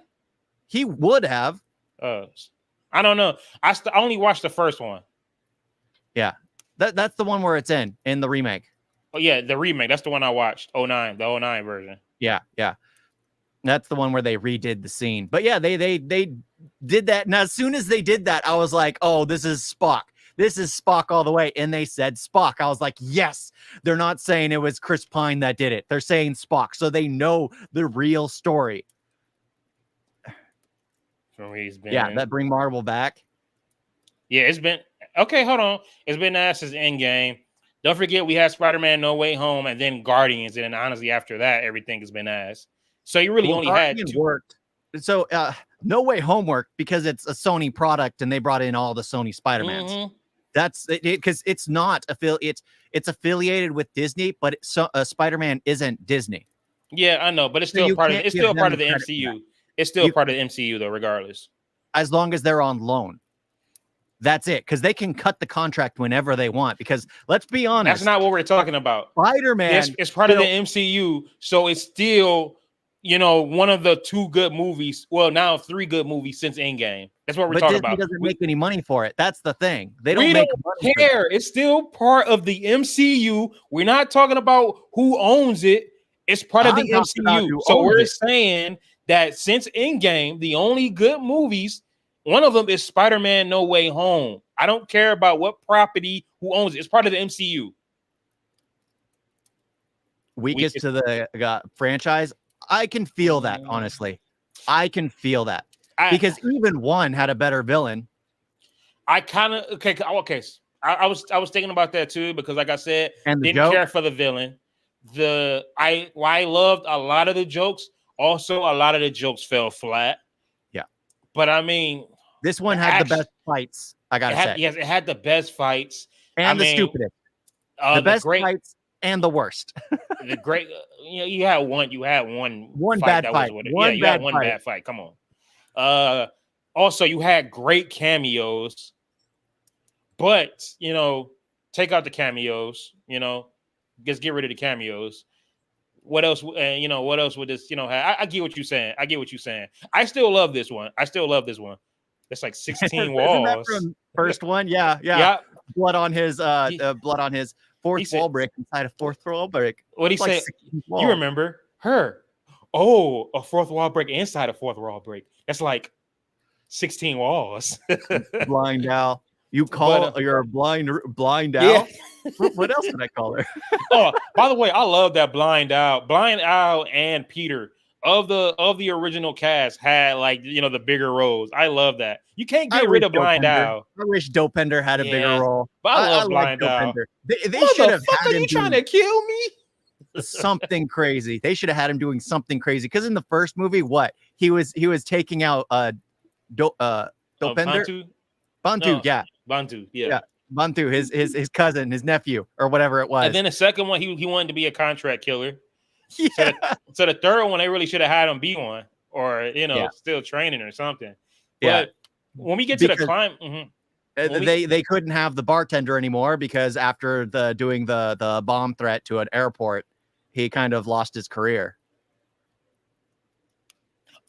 Oh yeah, I remember that. Yeah. No. Wasn't it also like some sexual? Oh yeah, that as well. Yeah, that's what it was. Well. Yeah, that also. Yeah. So even though he was funny in other movies, honestly, they should have had Dopender as the freaking bartender. Yeah, but to get to the climax though, it's now Nova is trying to take over the timelines or whatever she's trying to do, and really destroy the timelines. Who gives a shit? And then really, Deadpool and Wolverine have to join hands and basically, connect to both servers to stop it. And that's how they take out the villain. And that's what I'm saying. Y'all took out the villains weak as hell. There was no big battle. She didn't really do shit, but again, stick her hand somewhere. That's why I was just I did not care for this villain one bit. Yeah. And why was it? Did she have her hands in the thing? Yeah. What purpose did that serve? Other than to connect her to the device to make her blow up. I don't know. But speaking of that, when Logan Logan joins him and that shirt the costume rips off, I was like, damn, he's jacked. Yeah, it was glistening. Even Deadpool was looking because remember, Deadpool was constantly making jokes about the fact that he was wearing a shirt the entire time. Yeah, he removes it. Nah, and I love that, when he comes out, he takes the mask off. Yeah, that is still Hugh Jackman and them greasy ass tits. Woo, bro. What was with the one dude though? That was just in love with Deadpool and Wolverine. Yeah, I liked him. Yeah, the script was weird, necked random. Yeah, they do that's that what I'm. Yeah, I thought they do that a lot. And the fact that the TVA spent time to connect all that together. That random box needed to go to the ground Why did it need to go into the ground to get what was the energy? It was like matter and antimatter. When they touch together, it destroys. Some kind of BS explanation. Yeah, I didn't get it. It was a BS explanation. It makes no sense. It's not supposed to make sense. It was just there to be there. That's why Paradox was weak. That's why Nova was weak as a villain. That I think the real thing was mainly about the dynamic between Deadpool and Wolverine, which that's what carried the movie, honestly. Yeah. And I love that, this Wolverine is kind of like now not referred to as the worst Wolverine. I mean, he just saved all the timelines. Fancy science words. Hey, at least they didn't do what Ant-Man kept doing. Oh, yeah, the quantum realm. This quantum computer. What do you say? This quantum computer. Oh, what is that? That's a quantum refrigerator. Yeah. Is that Thor crying for me? Yo, oh my God. Why was he crying? Why was he crying? I was like, no, that's the future. Let's get that off the screen. Let's get that off the screen. But oh yeah, what he said? Oh yeah, to your 90. Like, hey, we bet. I'm sorry, even if we don't get Hugh Jackman in like a solo movie, he got to pop up at least, in the Avengers movies. No, now what they need to do is bring in the Cavalry at least every now and then. I'd be cool even with if that. It's just a cameo like this. Yeah, because I'm sorry, Hugh Jackman is still here. I'm sorry, Henry Cavill, you're not taking over. You look good as the Cavalry, I'll give you that, but we still have Hugh Jackman, so you gotta wait, bruh. You gotta wait. But get out of here, bub. Yeah, it looks like Logan is going to be staying in this universe, in this timeline, and I mean he has a family now, a new family. He's Deadpool, Blind Owl. They bring his daughter out of the void. Yeah, she's there. Now, also, I think what are they going to do with the others? Because I know that they probably sent them back to their timeline, so we don't need Elektra. I want Blade. That's really what I want, Blade. Yeah, I want Blade. But then again, remember, Deadpool is supposed to be a part of the main timeline, but there is no main timeline because he's staying in his timeline. Oh, yeah, sacred timeline, the anchor back, which means he's not going to be a part of the Avengers unless they find another loophole, which it's Disney, they will, to bring him Deadpool, in. They will. Yeah, into the adventures. Oh my freaking gosh! Also, who was the French guy? Yeah, Channing Tatum. Channing Tatum was Gambit, and the reason why you couldn't understand a word he said is because he doesn't know how to do an accent to save his life. What'd he say? It's normally a joke in movies that he does an accent in. Oh, my dad had his buttery nuts inside my mama, then I popped out of that. Yeah. It reminds me, like listening to him reminded me of what was it? Scratch. Crap, what's the movie? Stitch, with Brad Pitt. Snatch, yeah. I thought you was talking about Lilo and Stitch. Snatch. Oh yeah. Where he's doing the accent. You like that Dax? Like the gypsy. Yeah, little Dax. Little Dax. I'll fight you for the caravan. I'll fight you for the caravan. Yeah, that's basically what it was. Yeah, it's kind of sad how many American actors can't do a gosh darn accent to save their life. It's like, dude, just get a speech coach. But I love the 20th Century Fox tribute during the credits. I mean, say what you want about the X-Men movies and all that, but before this whole MCU came about, they were carrying the superhero genre. I mean, Wolverine was carrying the superhero Wolverine, genre. The X-Men, a couple of the X-Men movies, like Fantastic Four. Even though those movies weren't great, we still enjoyed those. Oh yeah. So you got to give your flowers to Fox. Fox deserved their flowers. Yeah, they brought because Spider-Man, no matter what, would always do good, always. Yeah, absolutely. But Fox really did bring in the team dynamic of that. They had the Fantastic Four, they had the X-Men, and they were going strong with it. They even threw in Daredevil a little bit. Yep. But yeah, that post-credit scene where he goes back and basically just has Johnny say everything that he originally said. For it. That was great. I wasn't going to. It's funny when I told you that the movie's gonna be done at 3:15. I look at my phone. It was 3:15. They were doing the tribute. I'm like, I should leave, but I want to see Johnny say all those words again. Yeah. But yeah. So how did you feel about the movie? Me personally, I love the movie, but the villain was weak. The jokes were weak. the jokes fell flat here and there. Yeah, that was really what it was for me. The only redeeming factor for this film for me, because I complained in the beginning about how it's completely world breaking and destroys the world itself with Logan, and it does a lot of that. I gotta say, the one thing I absolutely do like is Wesley Snipes as Blade. That alone justifies the film. You got to admit, seeing him back in his OP role is like, yeah, that's worth it. That's worth it. I'm sorry. I gotta. Nah, she texts me again. Are you gonna respond? I gotta figure out a way to get to you gotta get ripped for the girl, man. No, bro, I'm getting ripped for me.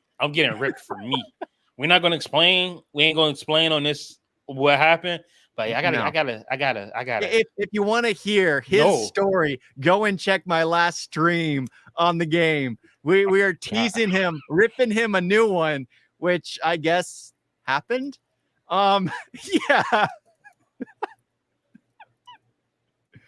Anyway, God, I don't really get this. TVA makes some dimension-ending machine. Random guy. And these two. Yeah, that makes sense. But that's the thing. It's like everything is like, that's one thing I don't like is normally when there's some kind of plot derivative, what makes the other Deadpool movies work is Deadpool acknowledges it, makes a joke about it. About, we got a fetch quest, or that we've got to get this. Oh, that's very convenient. Those kinds of things. Here, he does none of that. Yeah. None of that.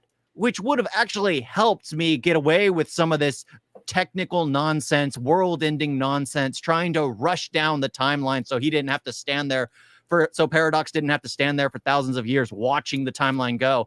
The fact that they didn't include any of that, because I don't remember any of that. Do you?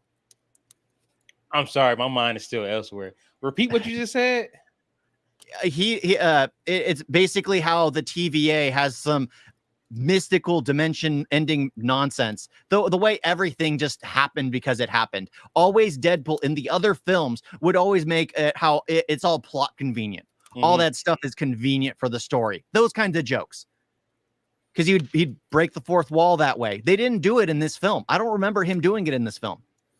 No, me either. Where he was talking about, that's some like lazy writing. Yeah. Yeah, like when they look up from being in the basement where they need to hold each other's hands, the fact that he didn't make a comment about how that's all convenient. It's just like, dude. That was whack. Because that's one thing that normally makes the Deadpool movies work is the fact that if you don't have Deadpool making fun of them, you realize just how bad they are. Because everything is just like when Cable only had enough charge to get him to the future and then get him to the past and then go back. And he's just like, yep, that's lazy writing. Yeah. So, but I mean, I like it. As far as like, if I had to rank, I'm going to rank the Deadpool movies. I probably go 2, 3, 1. And I mean, I prefer the first one more. I love 3 because we got him and Hugh Jackman. The whole Deadpool core fight, the fact that we got Blade back and a bunch of other cameos, and but if you took those cameos, if you took Hugh Jackman out, you took those cameos away, I mean, then really I have to focus on like the story, focus on the villain. I'd be mad. Like, okay, that sucks. In India, all the curses are censored. That sucks. Actually, about half of them are censored here as well. Where? Like when they're like in the beginning when they open up, how they can't say the C word and things. They don't like that in Canada or the US or Canada or what other location? You talking about to see you next? Talking about to see you next Thursday? See you next Thursday? What? Cunt. Oh yeah, that one. They blurped that one out a bit, but yeah, if they're bleeping everything out, the entire film will just be bleeped. Yeah, that's especially even Hugh Jackman. You'd have to bleep out like every word he says. That sucks. Yeah, but I mean, this is the thing. I could definitely see if somebody said they ranked this the last of the Deadpool, I can understand it. Yeah. Overall, it's still a highly enjoyable movie, though. Yeah, I would rank it as the second. I'd still think the first one's the best. I just enjoy the way everything's introduced. So you'll go Deadpool, Wolverine, and then Deadpool 2? Yep. Okay. What I loved about Deadpool 2 was the fact that I don't know, like Deadpool was going through something. It really was a family movie. Hell, do you want to just go backwards? Stop. Do you want to just go backwards? Backwards? Sure. Yeah, we already okay. Deadpool 2. We're gonna start with Deadpool 2 now. So now Deadpool 2 got a lot of flack because they fridged the character. Fridging means there's nothing wrong with that.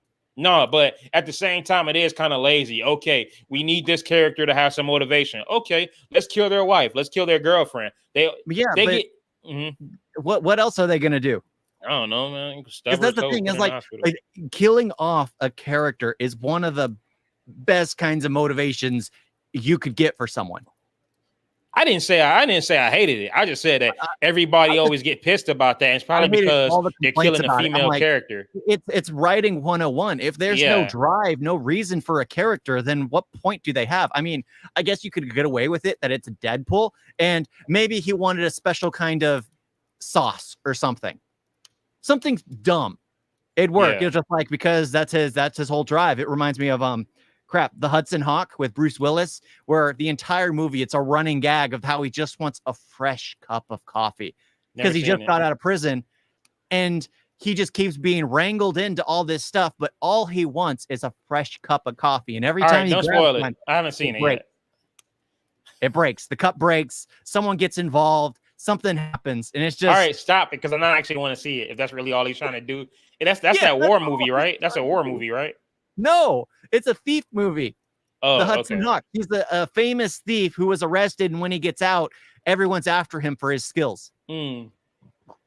But yeah, this one is basically a family movie because Deadpool 1 had the highway fight scene. Yeah. Love that opening. I like the opening, but what I didn't like about it was the fact that I felt like the majority of the movie was the highway. But we're gonna get to that because I think I put Deadpool 1 last, and that was one of the reasons. But Deadpool 2 mostly a family movie because it's like he was about to start a family with Vanessa.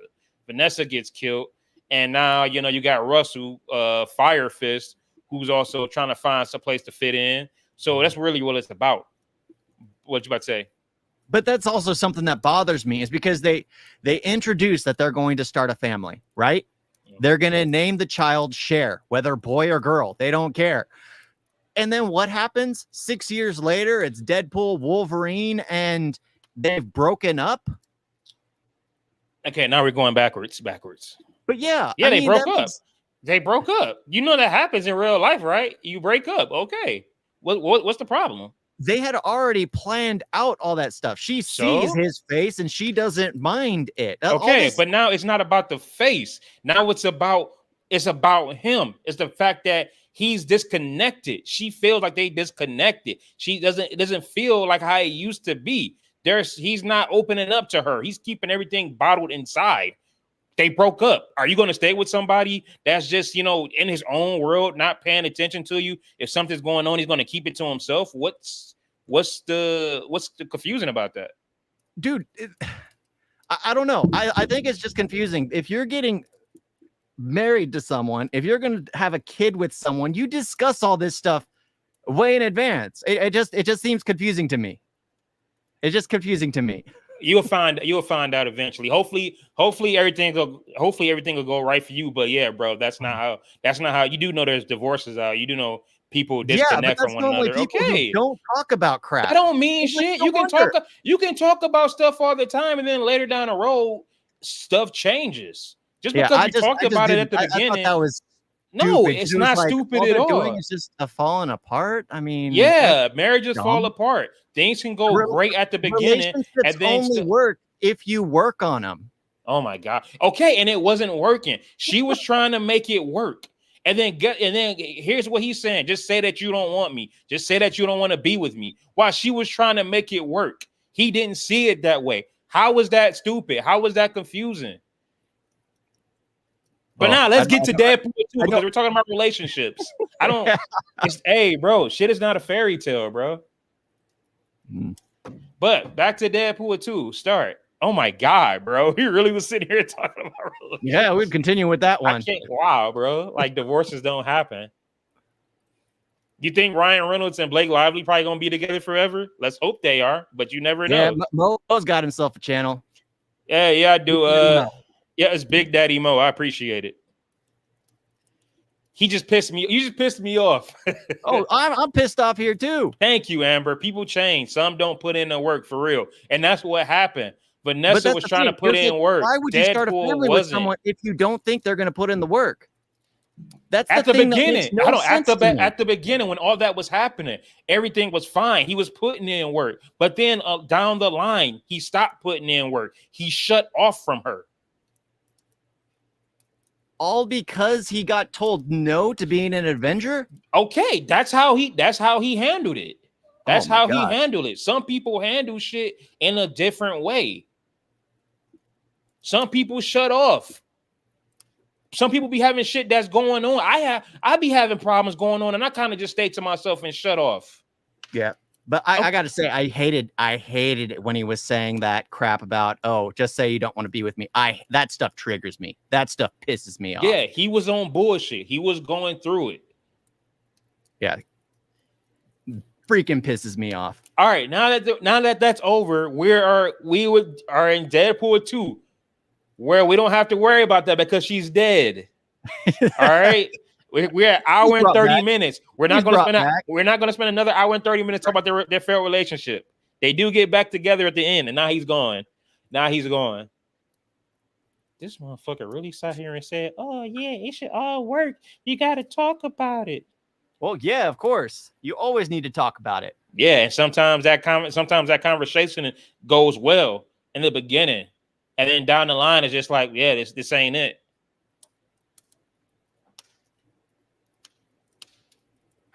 All right, but speaking of a relationship, are you going to respond? No, I got scared for a second because I thought she texted me again, and then it was my boy Percy. Thank God. By the way, he just got done seeing Deadpool. What did he say? Oh yeah, he loved it. He loved it. Fire. But yeah. But Deadpool 2. Jinx. Okay, yeah, Deadpool 2. Now you can. I hate when there's different directors, because then you could tell that the style and just changes. Yeah, because it's like the first movie is like, the color scheme is like all light and everything, but then when you see the second one, it feels like a lot of it was like green, because remember, it's from the people that did John Wick. So that's why it looked a little different. So I kind of was just like, damn, this feels like a totally different movie. But I am in the talking stage with this girl. Always start the convo first. She never. We need to do like a relationship advice stream and just be absolutely awful about everything. I mean, this is the thing. If you always got to start the convo first, that's bad. That's a bad sign. Bad. Because that just means that if you're wasn't texting them, yeah, you're putting in the work. If you're not going, if you just sit your phone down and then you go through an entire day and then you see that they didn't text you, but in order for you to get something from them, you have to go first. When I see that, I just stop talking to them altogether. Yeah, I mean, you can use that. I know people use the excuse of like, I know this has turned into like a relationship talk, but if you hear someone use that excuse of like, oh, I'm just a shy person. If they're too shy to message you or be interested in you, it's not worth it. It's definitely not worth it. Everyone needs to put in the work, whether it's you, whether it's them, everyone needs to do their part. And it's best to go into it from the beginning, 100% open and honest.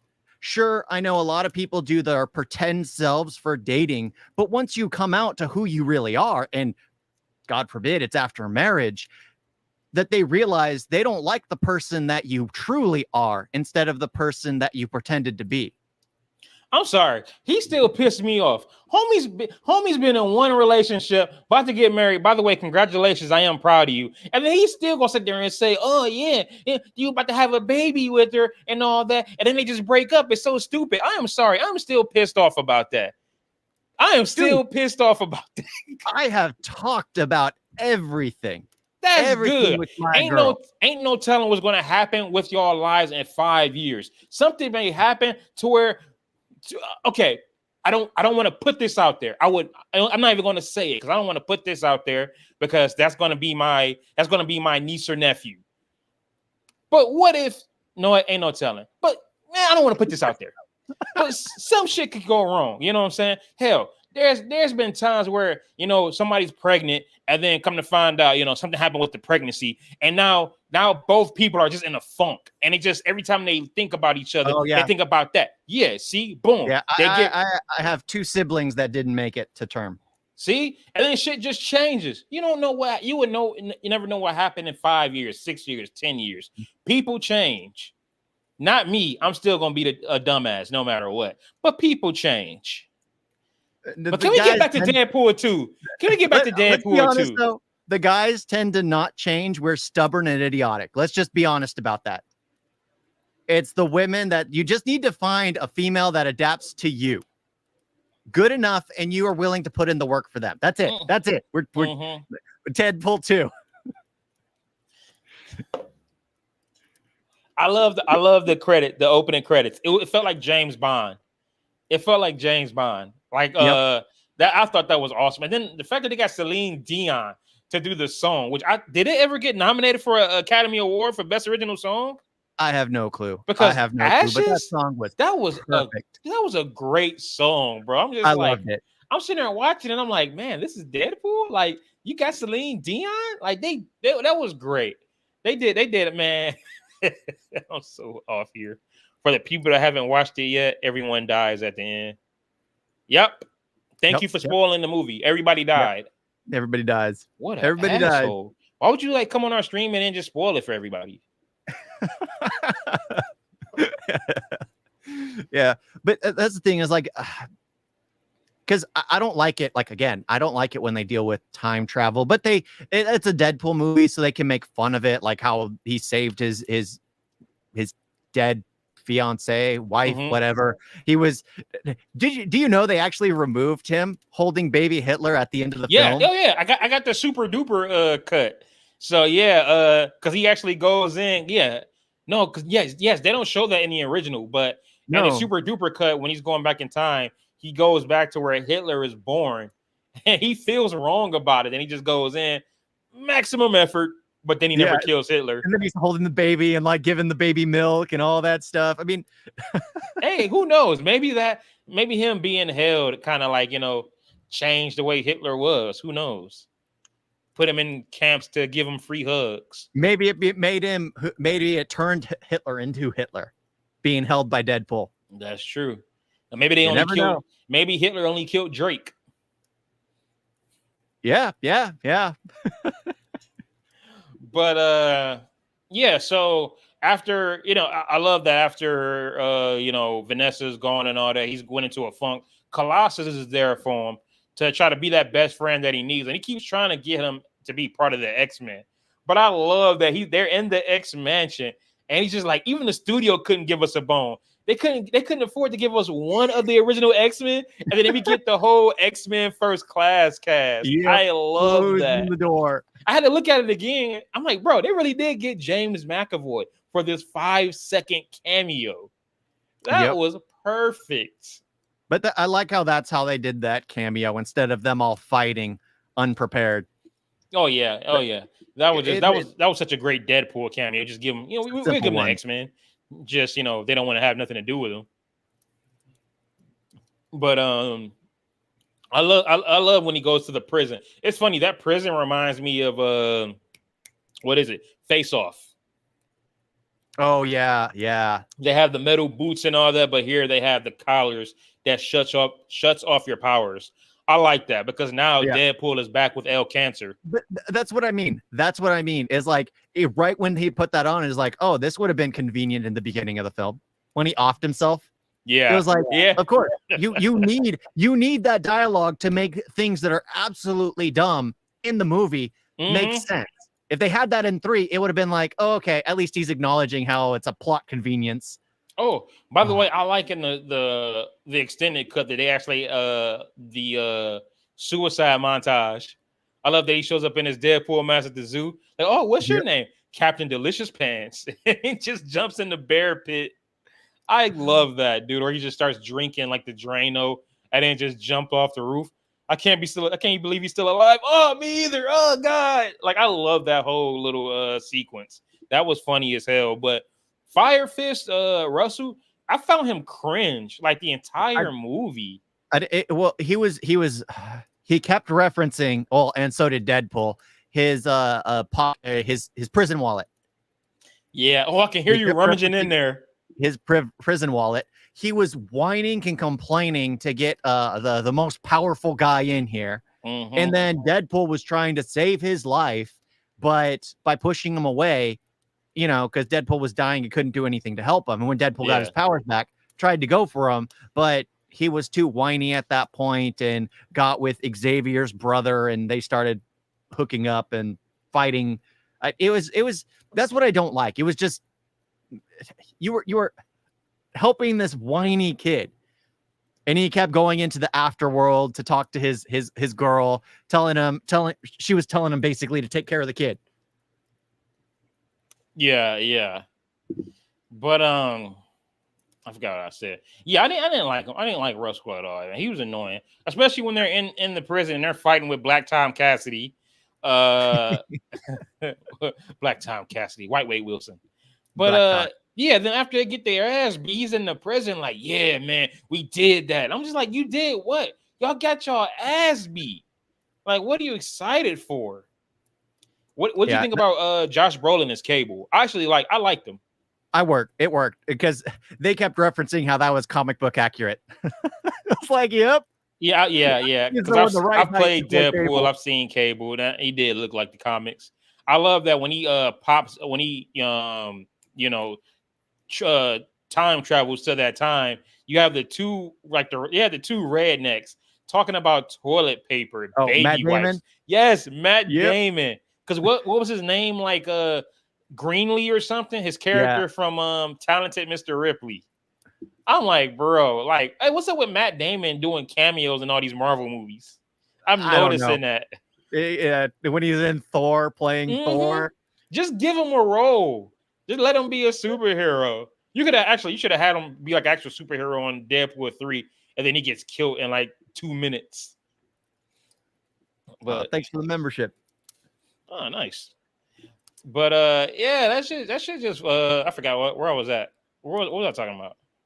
His prison wallet. Let's just go there. Oh yeah, we were talking about Cable. Yeah, and then I love that he kidnaps Weasel, and he's just sitting there like, oh yeah, I know all about pain. I've been tortured.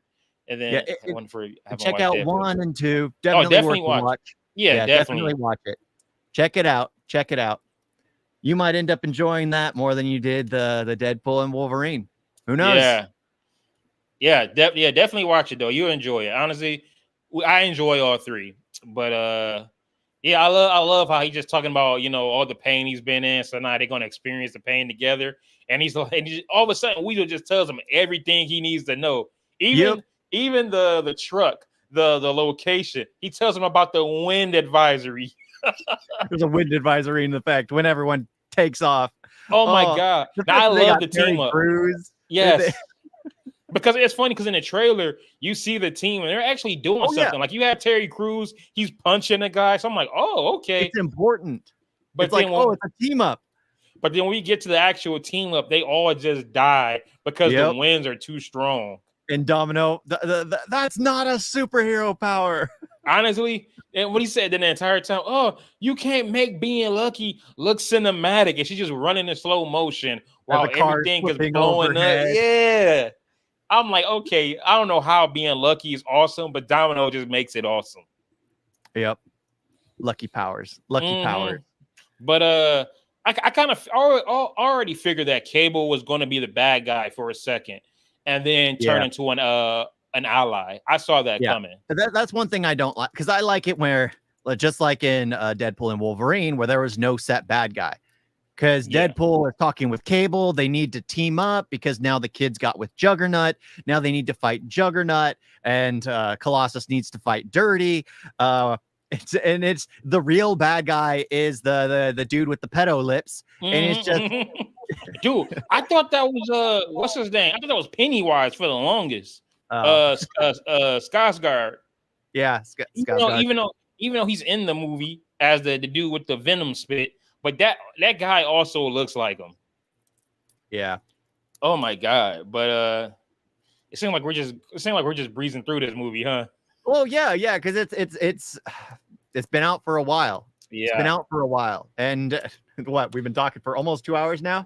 Yeah. Okay, so I'm just summing this up. Yeah. What I love about this movie, the comedy still hits hard. I think the comedy hits even harder than the first one. The action is even doper because now they have a bigger budget. Most of the FX is done by Indians. Are we still talking about Deadpool? We're talking about most VFX films. Oh, most of it. Yeah, it all goes to India because it's cheap. Yeah. Excuse me. But like I love the action, the comedy hits. Again, bad guy. It's pedo. It's pedo lips. Yeah, and pedo lips, and what he never dies. You said dubstep never dies. Dubstep. I forgot because when I was rewatching it, when they said that, I was just like, I forgot dubstep was a thing. I forgot about dubstep too.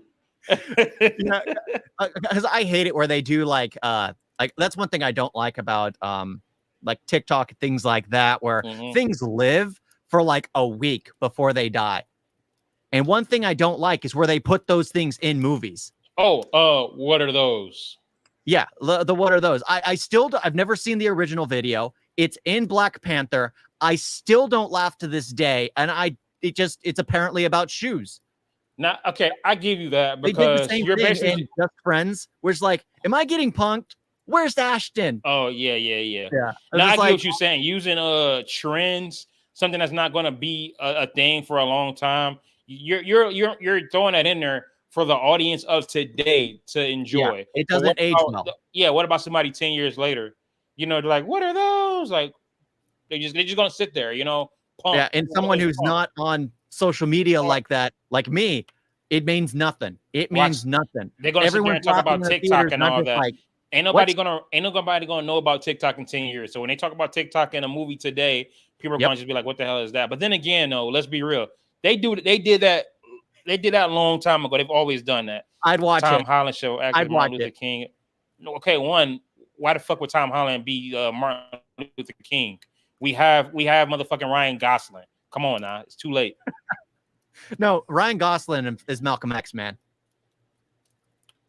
Yes. He'd be Malcolm X. I ain't gonna lie. I would love to see that. I would love. That would be awesome. Just those glasses and everything. He'd play a perfect Malcolm X. Who would it be? Tom Holland is Martin Luther King? No, man, too young. Yeah, you need someone with a little more meat on them too. Trying to think. Honestly, Shannon Tatum, he could work, but he does everything. So no. Nah. I'm trying to think who would be a good Martin Luther King stand-in. Ryan Reynolds. Ryan Reynolds. Both Ryans. Ryan Gosling. Ryan Gosling. Ryan Reynolds. Bring in Ryan Martin Phillippe. Luther King, Malcolm X. Because I could have swore he was playing Black Panther too. Yeah. Where they said Ryan Gosling. But see, god damn it. What were we even talking about?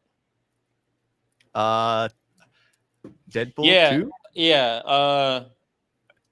Like I said, I like Deadpool 2. I thought Deadpool 2 was funny as hell. I liked the story. It did feel like it was a family movie. As much as he joked about it, it was a family movie. The supporting cast, I mean, Cable, Domino, Dopender, like, come on, man.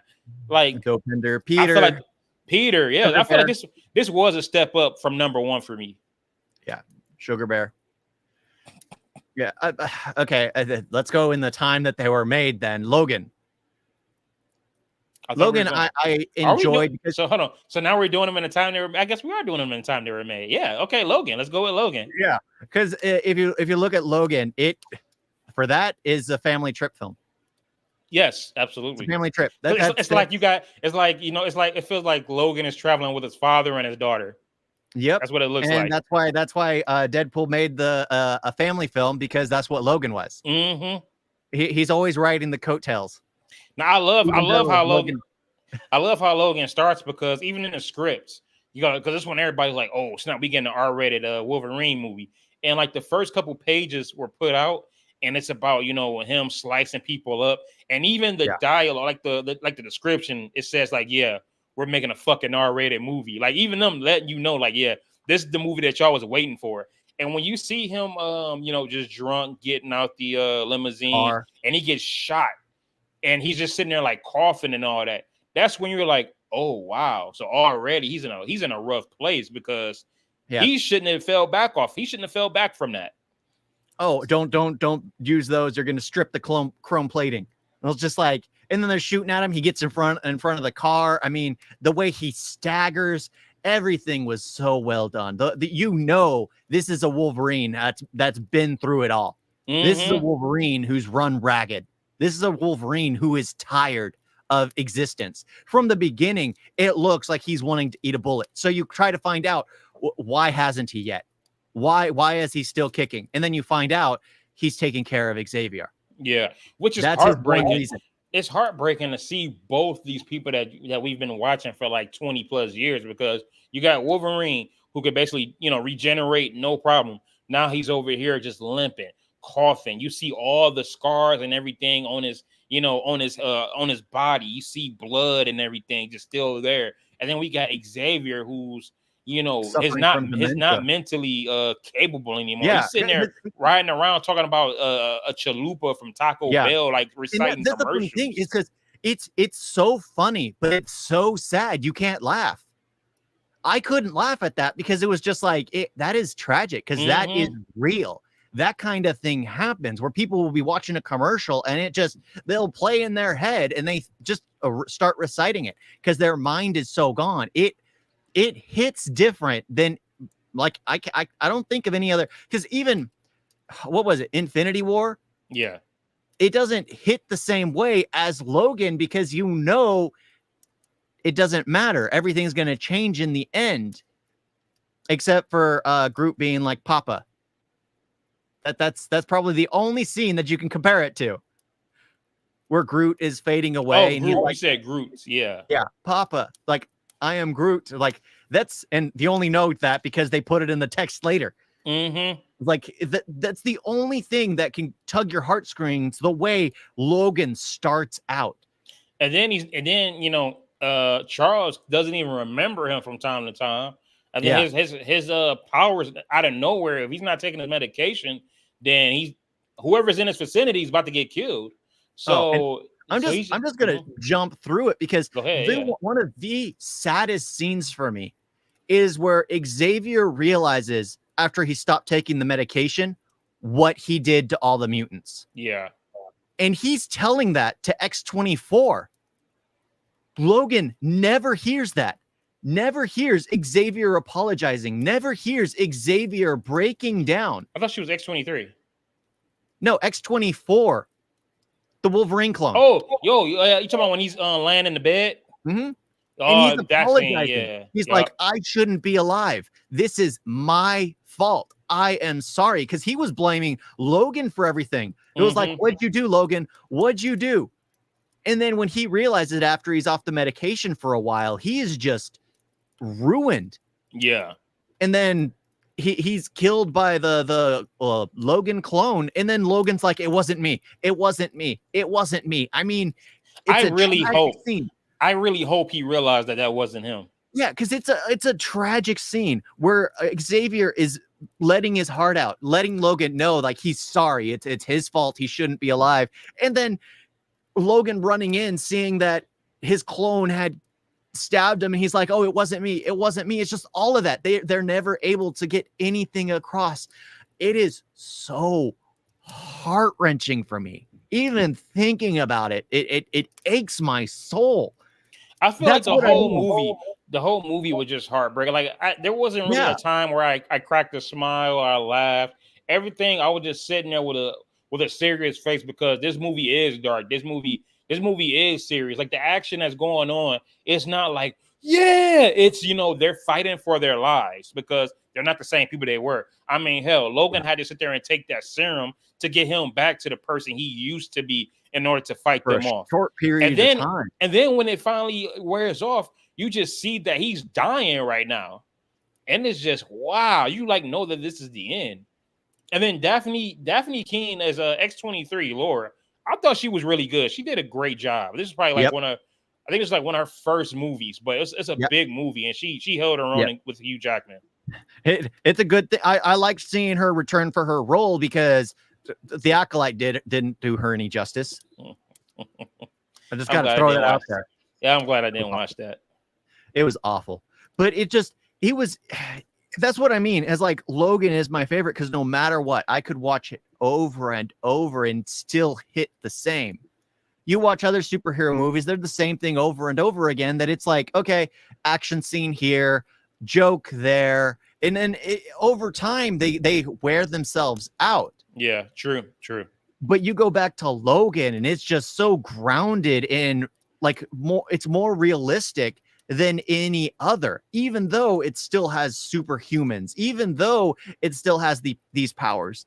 It's showing the tail end of these people's lives in the fact that they hate themselves for some of the things they've done.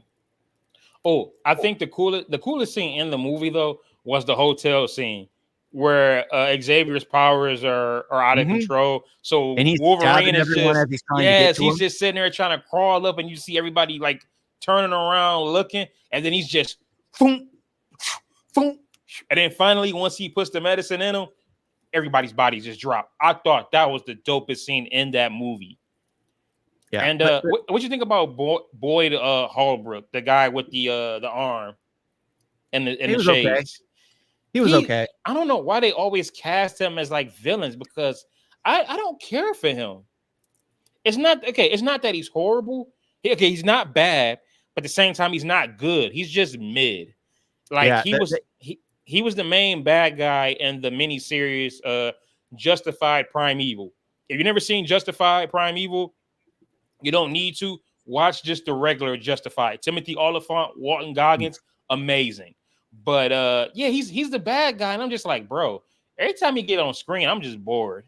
It's like get rid of him. He's the bad guy in this. I'm just like, that's a cool arm, bro. Goodbye. Like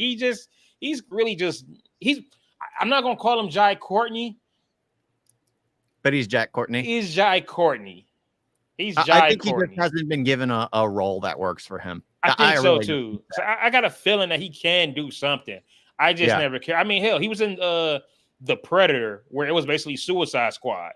And again, he was in it, but he wasn't even the best part. It was the other Suicide Squad members.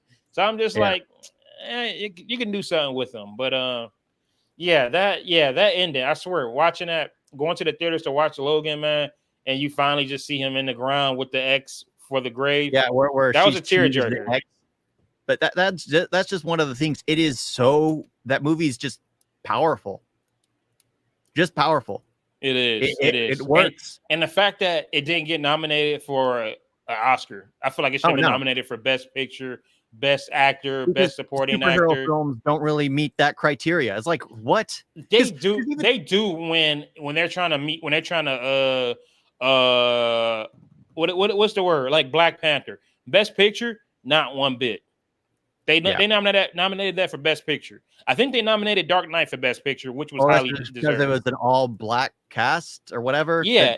And I'm just like, nonsense. No. It was like, if anything, body should have been nominated for the first Black Panther was Michael B. Jordan. Oh yeah, absolutely. Like, his come on, man. At the end is powerful. Every scene he was in, honestly, that movie worked because of Michael B. Jordan. Like, what if it wasn't for him, because he won the throne legitly. People kept saying, "Oh, well, T'Challa wasn't fighting to kill." You know what I'm saying? He was holding back. Who cares? Like he still won the throne. Yeah, he still won because you know this guy is trying to kill you. Why are you holding back? So really, you still lost. That's your fault that you held back. That's what I mean. I was like, Michael B. Jordan, absolutely phenomenal actor. But it's Black Panther Logan too. Angela Bassett definitely should have won that Oscar, not Jamie Lee Curtis. As much as I love Everything Everywhere All at Once. Sorry for getting off topic, but yeah. Logan should have been nominated for some Oscars. They definitely got snubbed. Yeah, best actor, best score, soundtrack. I mean, that was just everything worked. That's why I say it's like my favorite superhero film of all time. And then also, like, you don't need a big budget to make a superhero movie good. You don't always need a superhero movie to have these big end of the world stakes, because this movie wasn't about the end of the world. It was about Logan trying to get Xavier to somewhere, a safe location to where they're not harming anybody. It didn't work for Apocalypse. It didn't work for Last Stand.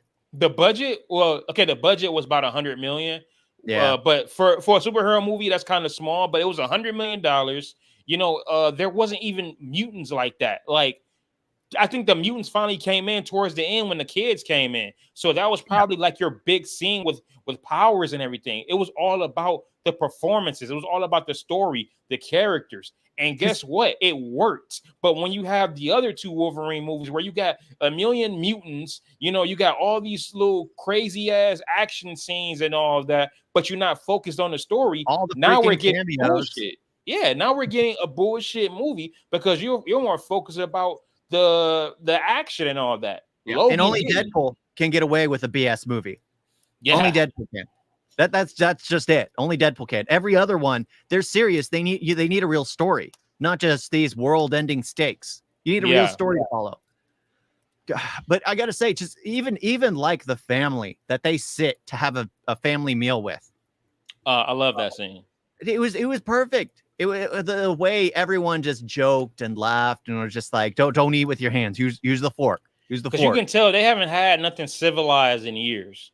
So it was nice for them to have like just a nice meal with some nice people. Charles got to lay in a nice bed. Like they haven't had that in a while. So it was nice to get a break from that. So I love that scene, but it sucked that, what happened afterwards. The way it ended. Yeah, that was just sad. That was so sad. It was tragic. Yeah, Logan was great. Yeah. So, hey, by the way, I did love in Deadpool and Wolverine when they were showing that the reason their the timeline anchor was Logan, and then when they're watching his death, everybody's just you're just mouthing it. So this is what it feels like. I love that. But I'm like, that's how we all feel. That's how we all feel watching Logan. Like, because I the second they put that on the screen in the mini screen and they were all cutting away to everyone, I was thinking the same thing. It was like, that's a powerful moment. Yeah, a powerful moment. So I love that. Even the X-23 quoting Shane. There are no guns in the valley. She watched the movie one time and remember that whole quote. Like, get the fuck out of here. I saw Deadpool twice. I'm still misquoting it. The worst thing in that film is when she secretly recorded the bass. Oh my god! Not vertically, horizontally. Like, it's the thing. You got the guys with the guns and everything, and she's just like, yeah. I'm like, bro. You would think she'd have it in like a pocket with the camera pointing out. Something that make more sense. Something, but she's just. And then the fact that she got it documentary style. You got to think about it. She's like inside there while the security people are like wrangling them up, and she's just really just sitting there recording.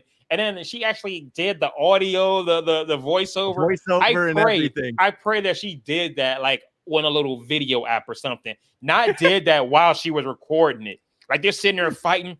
Oh, and see, this is what's going on right here. Oh, they have the keys in their gear. I'm like, yo, I'd have turned around like, hey, are you recording? Are you recording? You know, we'll report you to HR, right? Is your wife in HR? Hey, I love that. I did love that line. When fucking the dude is just staring at Deadpool. He's like, who are you calling? HR. Is your wife in HR? But yeah, that scene was horrible though, with the recording. Yeah, that was the only notorious thing in that film. I love that Honest Trailers brought that up. Yeah, Deadpool. Man, sorry for interrupting, but can I quickly suggest? I'll check it out. I'll see if I have access to it. I don't know how to pronounce the name. I got you. Yeah. Carchala Hamfita. All right. Perfect. Let me know if I did that right. Carchala Hamfita. Yeah, I'll have to look for it because not everything I have access to. But yeah, Deadpool 1. Man. So we gotta talk about the origins because I mean, remember, this got leaked. The foot that highway scene got leaked. Yep. I wonder who leaked it. Still looking. He's still looking. Oh, I did it. Yeah. Nice. Yeah. Ryan Reynolds and the director, the writer, Tim Miller. They're still looking for the one who leaked it. Yeah, I wonder. Yeah. But I got to admit that watching that, it was what, 2009 when that leaked? Oh, no. It was a little later. It was. I want to say, it was around that time. A couple years after. Yeah. Origins was 2009, I think. Yeah, so it was a little bit after. And oh my freaking gosh, the fans about that were just going crazy. I watched that so many times because I thought they were trying to we were going to get a Deadpool animated movie or something at first. But yeah, that whole little scene, bro, was awesome. And then the fact that when they did the movie, basically shot for shot with maybe like a few little tweaks. Yep. But yeah, man, the promotion for this movie, I loved it. Like you have the billboards, and it was all just emojis. So you have the dead, you have the skull, you have the poo emoji, and then you just have L. Or the whole. I love the Valentine's Day poster, where it's just oh my god, bro. Honestly, the promotion for all three movies have just been killer. Epic. It's epic. It's so well done. Having like even now having the Wolverine break the fourth wall to have everyone silence their phones. Yes. I was like, yep. And still there was some idiot behind me with their ticker going off. Hey, you know what would have been funny though? If they was getting ready if they kept that in the movie and then Deadpool kind of interrupted, like, no. That's for promotion. For promotion. We're past that now. I would have loved that. I would have loved that if they did that. But Deadpool, the first one, I saw this movie at least, I think, about 2 or 3 times in theaters because I was still in LA. So I had the big screen. I had the great theater, man. I made sure to get my snacks and drinks every time I saw this movie. But yeah, dude, they did. What was the opening? Oh, the opening was that whole honest trailer bit with the slow motion and the guy's perfect idiot and all that. Yeah. When I saw that, that's when I knew that this movie was going to be great. They knew what they were working with, and that's the thing. Like the jokes landed harder in the first two, just because you didn't have a mandatory writer getting credit for everything. He was spitballing. I mean, that's why I'm still hoping for the rated R Pikachu, Detective Pikachu. We ain't getting that. I wish. And honestly, bro, that movie wasn't even all that. I only watched it for Ryan Reynolds. It wasn't. He does a lot of movies that are off. Since it came out, I've only seen it one time. You watch it for him. Let's be honest. But it wasn't even that good, even for him. It was just cool. But Deadpool, the way it starts out, and then it takes 40 minutes to get back to that point, because literally there is just that chase scene. That's what I don't like about the movie. That's one thing I didn't like about the movie is the fact that, okay, we're on the highway, but then we go back to, how he starts. And then we go back to the highway. Then we go back to him finding out he has cancer. Then we go back to the highway. Then we go back to him getting the suit and the revenge. And now we're, back to the end of the highway. I'm like, suit montage was so great. Oh, the suit montage was great. Lemon. Especially when he just had he just had the white. Yeah. Or wear red. Is the mask muffling my voice? Yeah. Twice. I love that. That's the thing. It was like all that stuff. What is Francesca? We said, you better give me what I want, or you're gonna be dead. And then there's 5 minutes.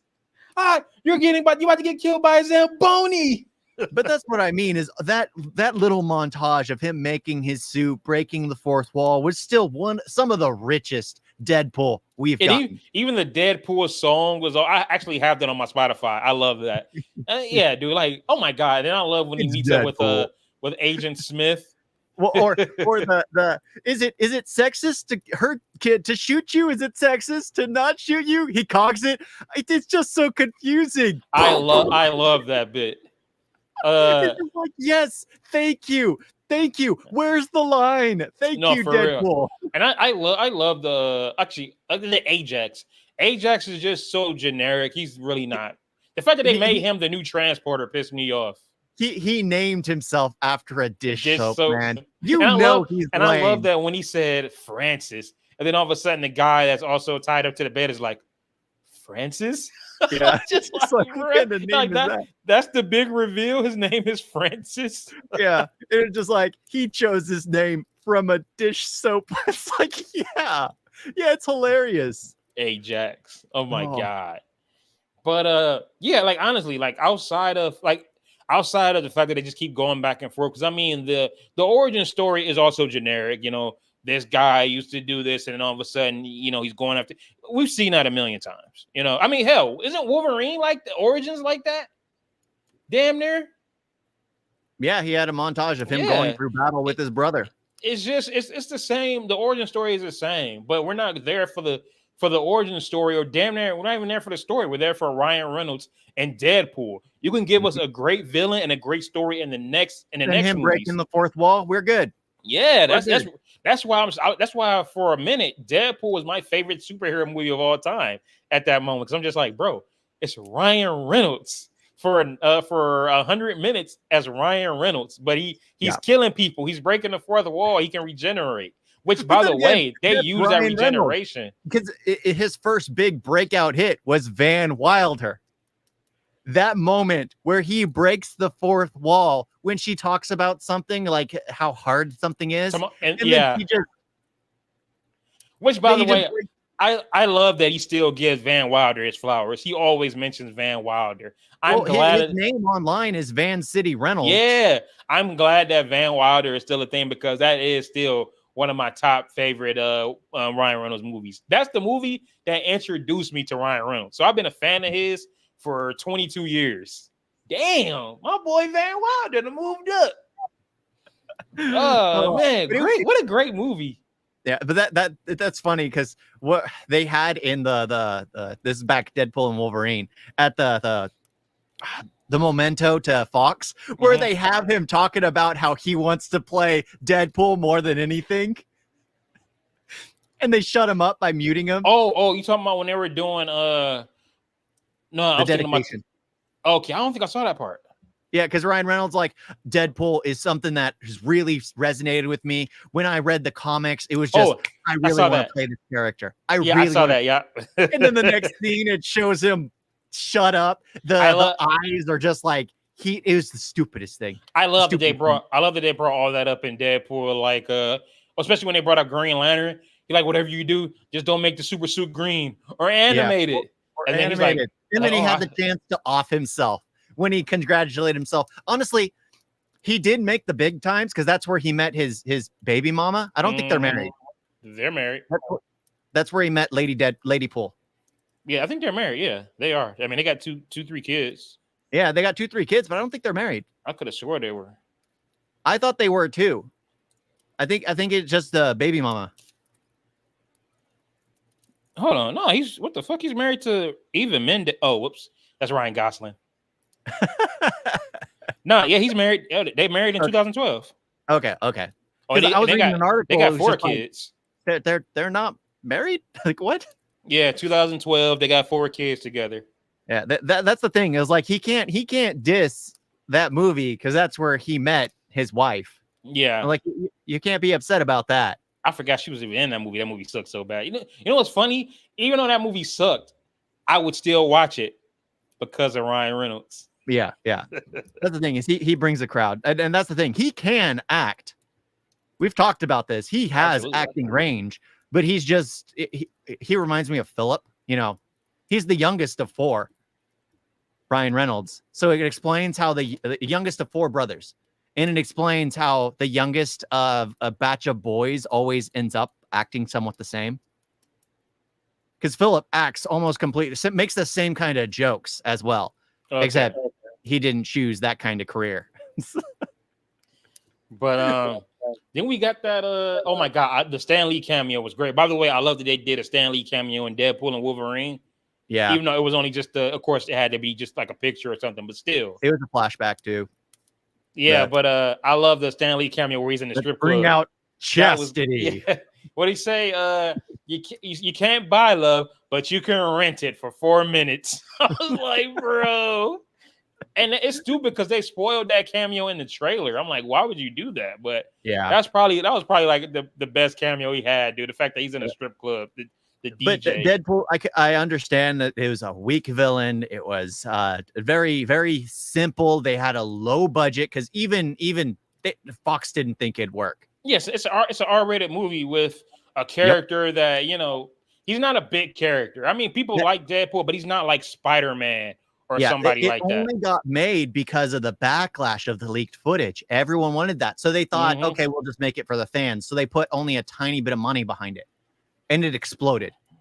It exploded. Actually, I'm about to look at what I'm gonna guess and say what am I about to say? The budget, I'm gonna say the budget was like 75 million.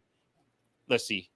The budget was budget was 58 million. Yep. That's low as hell. That's why you got to give it credit for what it did. And it was all on Ryan Reynolds' shoulders. And then Deadpool 2 was 110.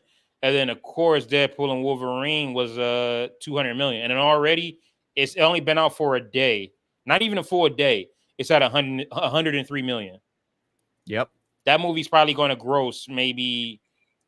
It's definitely probably going to easily do 200 million this weekend. Here in town, in the US. Every theater, every single showing is Deadpool and Wolverine for this weekend. Nothing else is in any of the seats. You lying. No, I gotta look that up. Because I looked it up, I was like, everything. Oh, fuck, what's the theater called? It's still called the Regency? What's it called? I don't know. Oh, Regal Hollywood. I forgot. I ain't been at y'all theater in a minute. It was nuts because I looked it up. I was like, what the heck? I was like, okay, I have plenty of time to get good seats. Oh yeah, y'all got IMAX now? Sold. It's the theater downtown. Y'all got IMAX now? Yeah, we have an IMAX now. Oh man, y'all suck. Yeah, they just put it in. They finished installing it when I went there to the theaters to watch Kalki. Damn, dude. Yeah, they got a damn, y'all really got IMAX. Y'all suck, bro. Why y'all ain't have IMAX when I was there? They just finished installing it like a few weeks ago. Still. Oh. Damn, I hate y'all right now. But yeah, that's the thing. That's what I mean is like Deadpool is I enjoy it. Like that's still my favorite just because it was all on one person's shoulders. Yeah. And he made it work. And I mean, yeah, like even the final action scene, like the final battle, that'd be like the opening scene in Deadpool 3. That's how like small it was. Pause. Yep. But yeah, man, Deadpool 1 for what it was actually really good. I mean, low budget, but really it was up to Ryan Reynolds to carry this movie and make it as good as it was, and he did. And he pulled it off. Yep. Yeah, it worked. Everybody loved it. The Wolverine. Yep. All right. So I don't know what to say about it. I mean, he was a step up from Origins. He saved someone in World War II. This whole thing takes place. I like that opening. I did really enjoy that opening. Oh yeah, I enjoyed it. It all takes place after the Last Stand, the movie nobody really cared for, no one really remembered. It even has Yeah, it even has a post-credit scene. I'm just going to throw it out there. Post-credit scene for Days of Future Past. Which didn't make no sense because I'm just like, bruh, you Magneto lost his powers. Now he's back to controlling them. Xavier's back to life. Well, don't forget, he had like a twin brother or something in X3, which was stupid. Yep. So I was just excited that we was going to have another X-Men movie with Charles, Magneto, and Wolverine. But at the same time, I was just like, that don't make no sense. But yeah, this one was better than, because I was talking to Fox about this one. This one was better than Origins, but at the same time, it kind of dragged a bit. Oh yeah, it dragged. It's trying to, like, that's the thing. I think with Wolverine, they kept trying to do with with dealing with seriousness, like trying to make it more serious, because the first one, it was dealing with like the family trauma and things like that. The second one, it was the PTSD of what he went through. And then in Logan, they just were like, you know what? Let's go straight on dementia, straight on Logan's on his deathbed. Everyone's gone. Everyone's dead and gone. It's just they went full on in Logan. This one is just like touching on, oh, he has PTSD of what happened during the Last Stand. It just little things. He lives up in the mountain. Oh, he found a bear that he fed once with a poison arrow. He goes to the bar, stabs the guy in the hand, saying, "Oh, I hope this isn't your arrow." Continue talking. Yeah, and it's just one of those things where they've been trying to make it more dark because Hugh Jackman has acting range. So it makes sense that they were making it more and more dark, making it more and more serious as it goes on. But in this one, they start off in World War II where he saves someone's life. After he gets in the fight in the bar, what do? They send one of the adopted daughters, or the adopted daughter, over to find him and give him the sword. It was like, okay, we'll bring you to Japan with us so you can say your farewells. Only to be spun in a web where this guy who he saved his life once still doesn't want to die, but is willing to kill the man who saved his life because the man who saved his life wants to die. It's very convoluted and dumb. And then you introduce an adamantite samurai suit, which was just the worst part. That third act sucks. Yeah. I'm just like, excuse me. The whole movie, he's over here fighting, samurais and all that, which was awesome. And then I'm like, there's really no mutants except that little trash ass reptile chick. And what did she do in the final battle? Yeah, rips off her skin and sticks out her tongue quite often. I'm like, what are you that's doing? What I mean, it was like, it would have made more sense if the son was the bad guy. Yeah. I would have preferred that, I think. But the fact that it's this cowardly man who just wants to live forever. And I understand, like, the saving face, honorable culture. They're trying to do all that. At what point? Because remember, he has all these ninja underneath his command that obey him. At what point do you realize that it is more honorable to not listen to this guy than to sacrifice yourself? Because remember, he jumped in front of saying, no, we shouldn't be doing this. The ninja who liked the granddaughter. Yeah. We shouldn't be doing this. There's another way. I didn't care for none of the side characters. I liked I like Logan's bodyguard. She was cool, but outside of those two, I didn't give a shit about any other characters, bro. Like, honestly, I was trying to watch all three in one day. Dude, I fell asleep on Wolverine.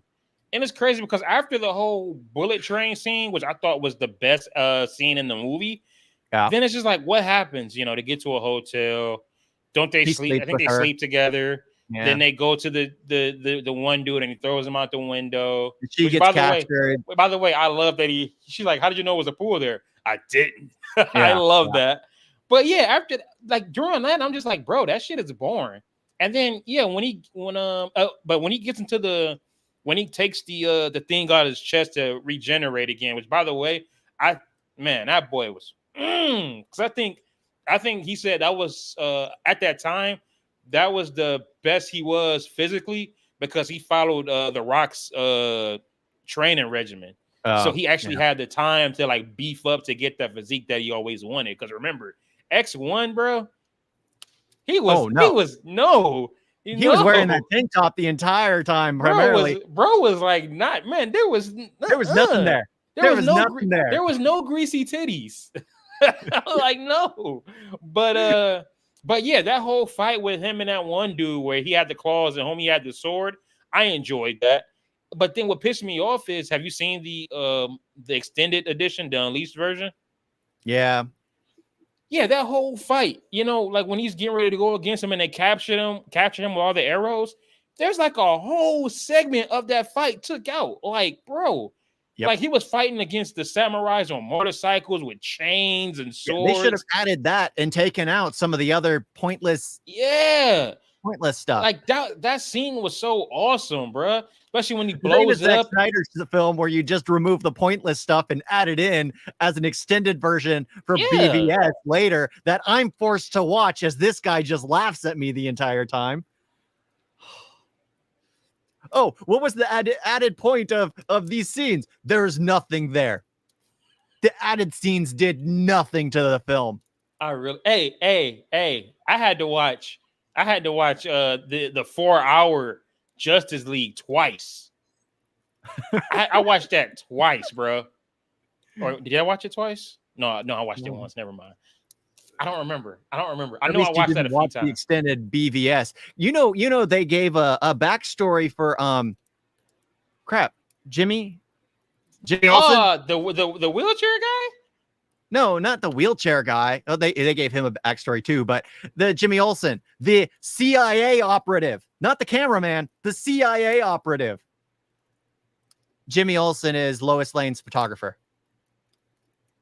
Yeah, they made him a CIA operative in this film. I've only watched Batman vs Superman, I think once. Me too. Me too. You remember that? Yeah, it is an awful film. I went to see that in theaters. Okay. That was the only time I watched it. But I think we brushed over all of the Wolverine. No. Yeah. Okay, the Wolverine, while it is a little bit of a step up because it's not corny, the CGI is better. And they didn't destroy Deadpool, which everyone's biggest issue. It drags. The third act I thought was just trash because they brought in that big ass samurai CGI samurai, and I'm just like, that's garbage. Yeah. That was supposed to top the fighting on a train scene. It didn't. No, the fighting on the train scene was awesome. I mean, just the fact that he's just, whoop. I'm like, all of that was just awesome. Hell, even when at the funeral where he gets shot and he figures out that, something's wrong, that whole sequence was awesome. But yeah, after that, there was nothing to top it, But the Wolverine was straight. Now, Origins. Got a lot to say about Origins. So a lot to say about Origins. A lot of people complain about the CGI in Origins, but a lot of people don't understand that the footage is actually given to a third party to create a trailer. They're given generic footage, generic sound bites, and normally no CGI on top of it. It's the third party that does the CGI, which is why the claws in the trailer look better than the actual film. Because they took the time to actually do those few scenes that they had claws in. Instead of the film where they had to rush the entire thing. Because that bathroom scene where he's like just looking at his claws, I was like, oh yeah.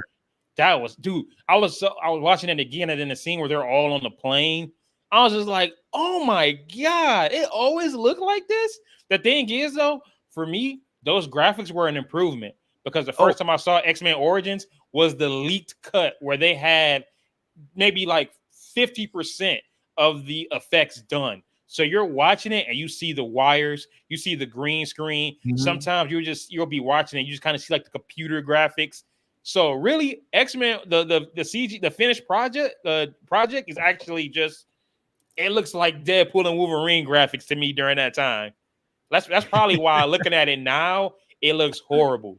Because oh my God, bro, that copy it leaked, I want to say about a month before the actual movie came out. We're all at school talking about the movie. Like, yeah, I do gotta say they had Wade, the wisecracking, Wade, the merc with the mouth, Wade Wilson. This is where they introduced him. This is where he was happy to finally play the role of Deadpool. Which him as Wade Wilson I thought was great.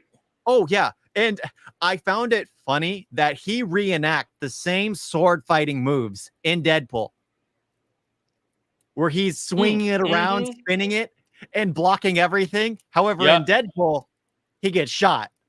See, now I ain't gonna lie. So that part, I wish they had used the different lines he recorded because the finished project, he just says "ow." But then when in another version, he was just like, "Whoo, that's what happens when you're 40." I love that line because the motherfuckers he aged. So yeah, he about to get shot up this time. But yeah, I love they did. By the way, they also recreated the Spider-Man versus Flash Thompson scene in their first fight in Deadpool versus Wolverine. Like the whole, when he just dodging. Yeah. But yeah, they did Ryan Reynolds dirty in this Oh movie. yeah, absolutely. He was so happy to play the character play, and then, but there's a post-credit scene, right? Which one? I've seen both. Where Wade Wilson's mouth is no longer stitched shut. He's alive. He's beheaded. Grabs his head, puts it back on his body, and goes, shh. Mm-hmm. And then there's also the one where they're in Japan. Yeah. Huh. I'm sorry. Yeah, there's also one where he's in Japan drinking, and she was like, you trying to forget something?" He's like, "No, I'm trying to remember." Which is where we go with Wolverine. Is they made this whole big sequence about how he got his jacket, only for him to leave his jacket in Gambit's chopper or plane. Yeah. And he lost his memory. And when Gambit came to get him, he said he'd find his own way. So in the end, he no longer has that jacket. Mm-hmm. Mm-hmm. So I was like, because honestly, he doesn't even remember getting that jacket. So of course he didn't go back and get it. Yeah, I was watching him just like, okay, a lot of people had issues with this. Let me watch. Let me see. And then he gets his jacket. I'm like, that's cool. Okay. And then he leaves it in Gambit's chopper. I'm like, or a plane. And I'm like, okay, he's going to go back and get it. He loses his memory. And Gambit's like, all right, let's go. And I'm like, okay, he's going to go with Gambit. He's going to get the jacket from the plane. And then he's like, I'll find my own way. Okay. What was the whole point of referencing this jacket, making a huge point as to, oh, this is how he got his jacket from X-Men, the first X-Men. This is how he got it. Now, I did love the opening, the credits, the montage where they're in all those different wars. I enjoyed that scene. I thought that was, honestly, I wouldn't mind a movie of them just in just random ass wars. I thought that was dope. And hell, they could have gave us a Captain America cameo. Just a cameo. Hell, you could have did a movie of him and Steve Rogers in a war or something. Or they're on opposite sides of the war. The comics, he's actually in Steve Rogers' band. You know, his crew that he had when he got captured. And yeah, he was one of them. See, it's a man. Oh yeah, but it sucks when all your characters are with different production companies. Yeah, y'all could have did a lot with that. I mean, I'm glad y'all got them back now. Oh, okay. To backtrack, I love that when Deadpool was talking about the multiverse, he was just like, just take the L and give up. He's like, and then he goes to Wolverine like, hey, welcome to the MCU. You kind of came at a low point. Just like, yes. Yeah, as long as he's acknowledging it. Uh-huh. But what do you think about Liv Schreiber as a Sabretooth? I thought he was cool. It was fine. Yeah, dude. I don't know why they changed him, but it was fine. The scene, because Tyler Mane can't act to save his life. That's why. Oh no, he's only like I was looking. It's like, oh, they got the Sabretooth back. I look it up. He's only in like what 6 things. You talking about in Origins? No, yeah. Okay, yeah. But dude, that scene where he kills Will.i.am and he's with the syringe taking his blood, they could have let him get his regular hands back because that looked horrible. Yeah, like he just had some fat ass gloves on with some bag lady nails. They made them beefier and everything, and I'm just like, yeah. If anything, why'd you make his hands look gorilla-ish? Why not just put on some long fingernails? Mm-hmm. Just go to what is it? What is the podiatrist? Is that that's a doctor, that's hand for doctor, kids, right? Podiatrist. No, that's a hand doctor. Pediatric. Yeah, that's for kids, ain't it? Pediatric. No, pediatrician. I don't know. I'm not smart. What is a nail salon place? They could have gone there. You're talking about you're talking. You son of a bitch. Come on. Dude, I don't go to those. I don't go to those. A nail technician. Just say a nail technician. Get a pedicure. Manicure. Yeah, manicure. Hold on. I'm a sucker. Pedicure his feet. Rules and manicure toes. Pedicure. No, manicure. Nelly. I'm sorry. Manicure. Nelly messed that up in that song. It's getting hot in here because he said, "I'm a sucker for cornrows and manicure toes." You meant pedicure toes. So yeah, because even Ryan Reynolds is like, it would say, I don't have bone claws or the nails of a bag lady. Manicure. But yeah, manicure. Yeah. Damn, bro, it took us that long. Yeah, it took us a while. Sorry about that. But yeah, they could have easily just done that. You can buy those kinds of claws for Halloween costumes where you just slide them on, you glue them on. It was the dumbest thing. And what was his name, bro? And they really had a dude that just lights off. Yeah. Elevator. Yeah. I'll contact them. Yeah. Free Wi-Fi. Yeah, the powers were so random. It really was. What was it? The Bob? Did you just call? Yeah, it's like, hey, tell me, Bub. Did you just call me Blob? I didn't call him Blob. I said Bub. Tell me why I came out the theater and I went to McDonald's and I accidentally called the dude Bub. I didn't say Blob. Yeah, I hated the look. I hated the look of Blob. But you know what? X-Men Origins, while it does suck, there's a lot of problems with it. There are some fun moments. I mean, it's more enjoyable, sadly, than the Wolverine. Whereas the Wolverine can't put you to sleep. It's more entertaining to watch. X-Men Origins will not put me to sleep. I mean, actually, as stupid as it was, I actually did enjoy the boxing scene with him and Blob. Because it's Wolverine boxing. Like, come on.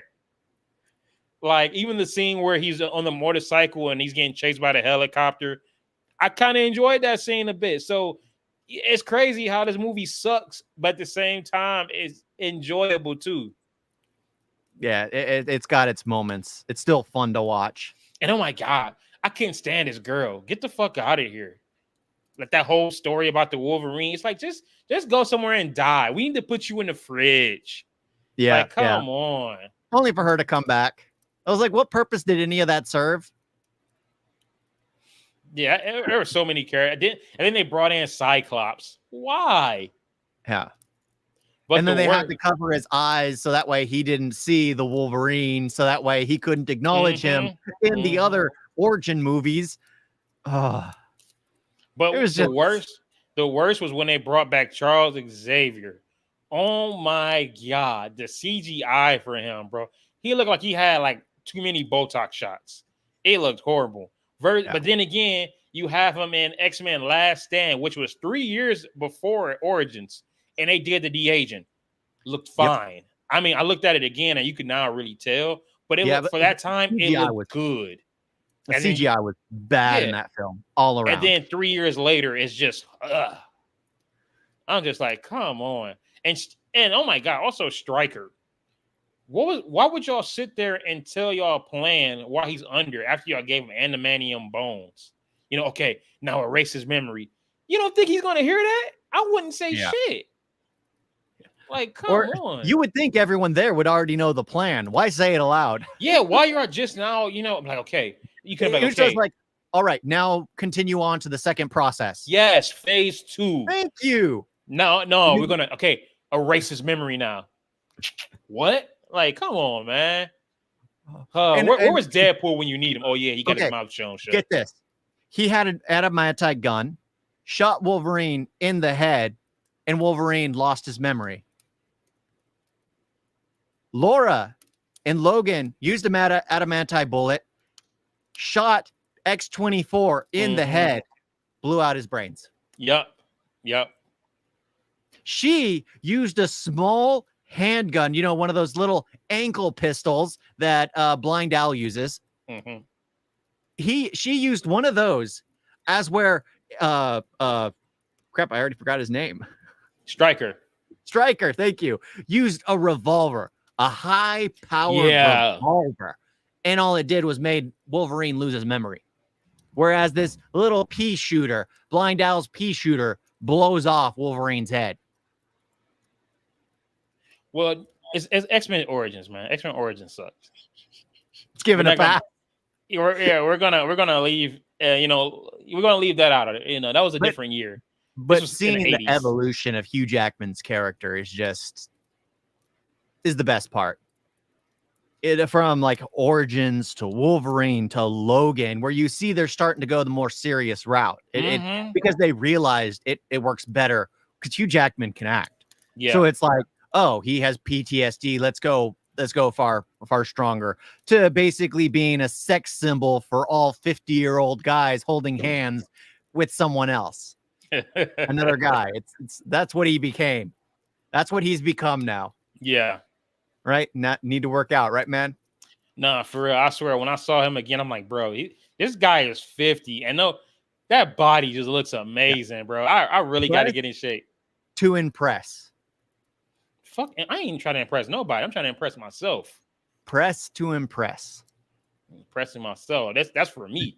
That's for me. So when I go out, I want to go out with a shirt and just be like, fuck you, Jackman. Yeah, but still, it's the probably top 3 for you. But for me, Logan is still by far my all-time favorite, because it doesn't feel like every other, epic boss battle ending, epic. It feels more grounded. All he's trying to do is save the kids, the future of mutant kind. Yeah, he's trying to save them.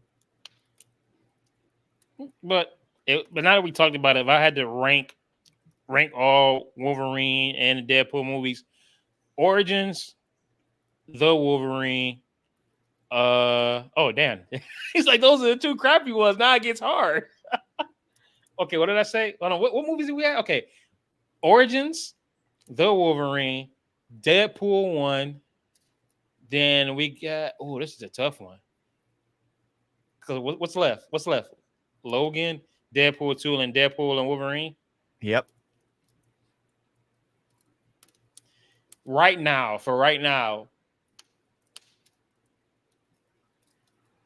I can't do it.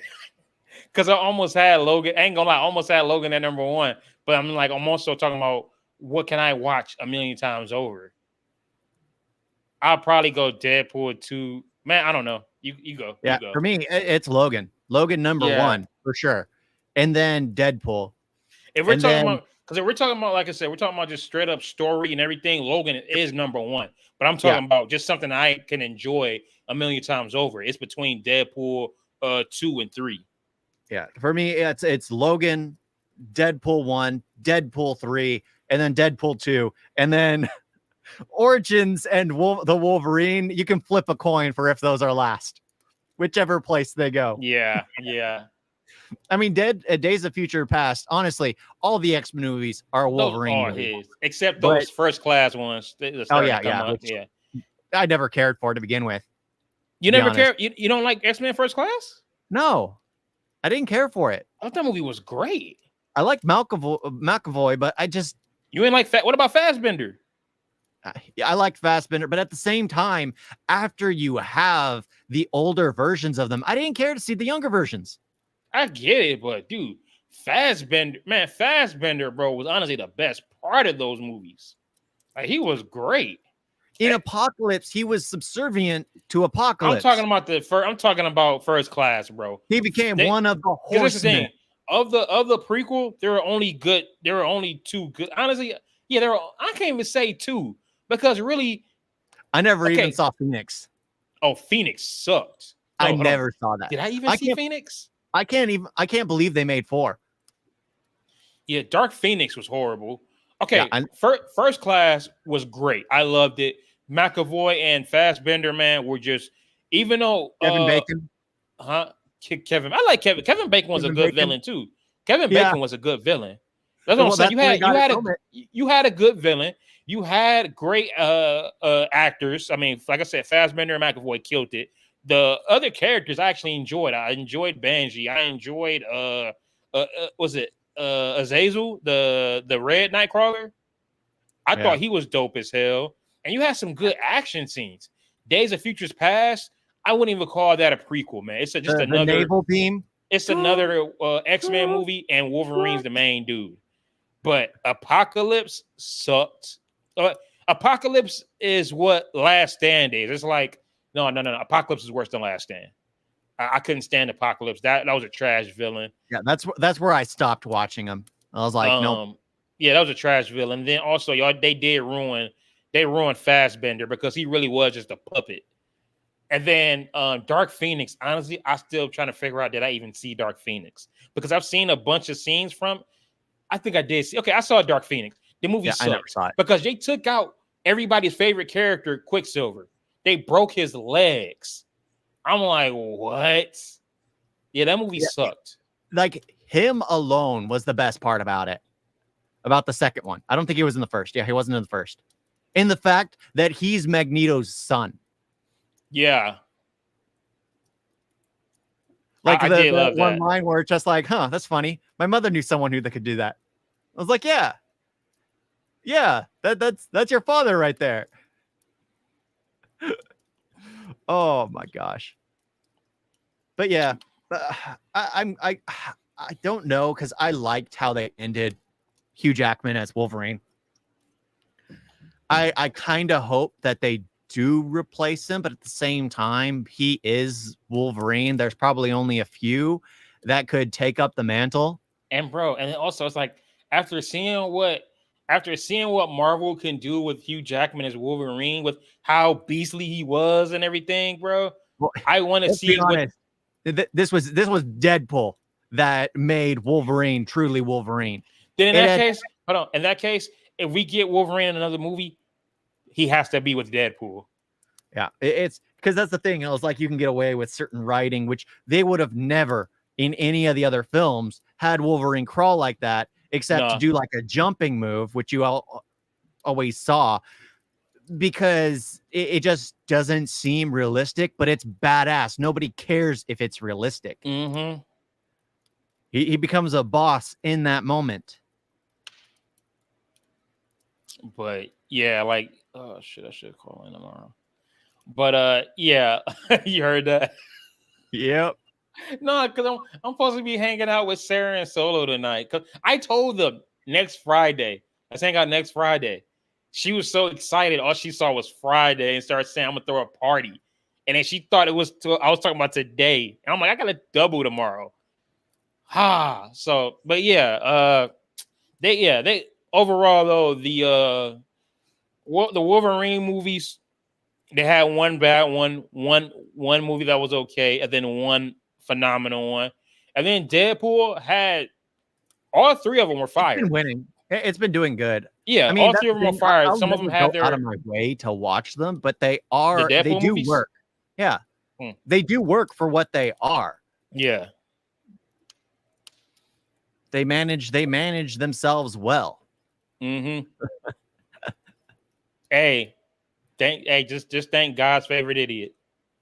Yep. Because of God's favorite idiot, we got Wolverine back. Yeah. No, we got to thank the one who leaked the footage. Who leaked the footage however many years ago now. Whoever you are, thank you. Thank you. This right here is because of you. Remember that. But yeah, that's it. Yeah.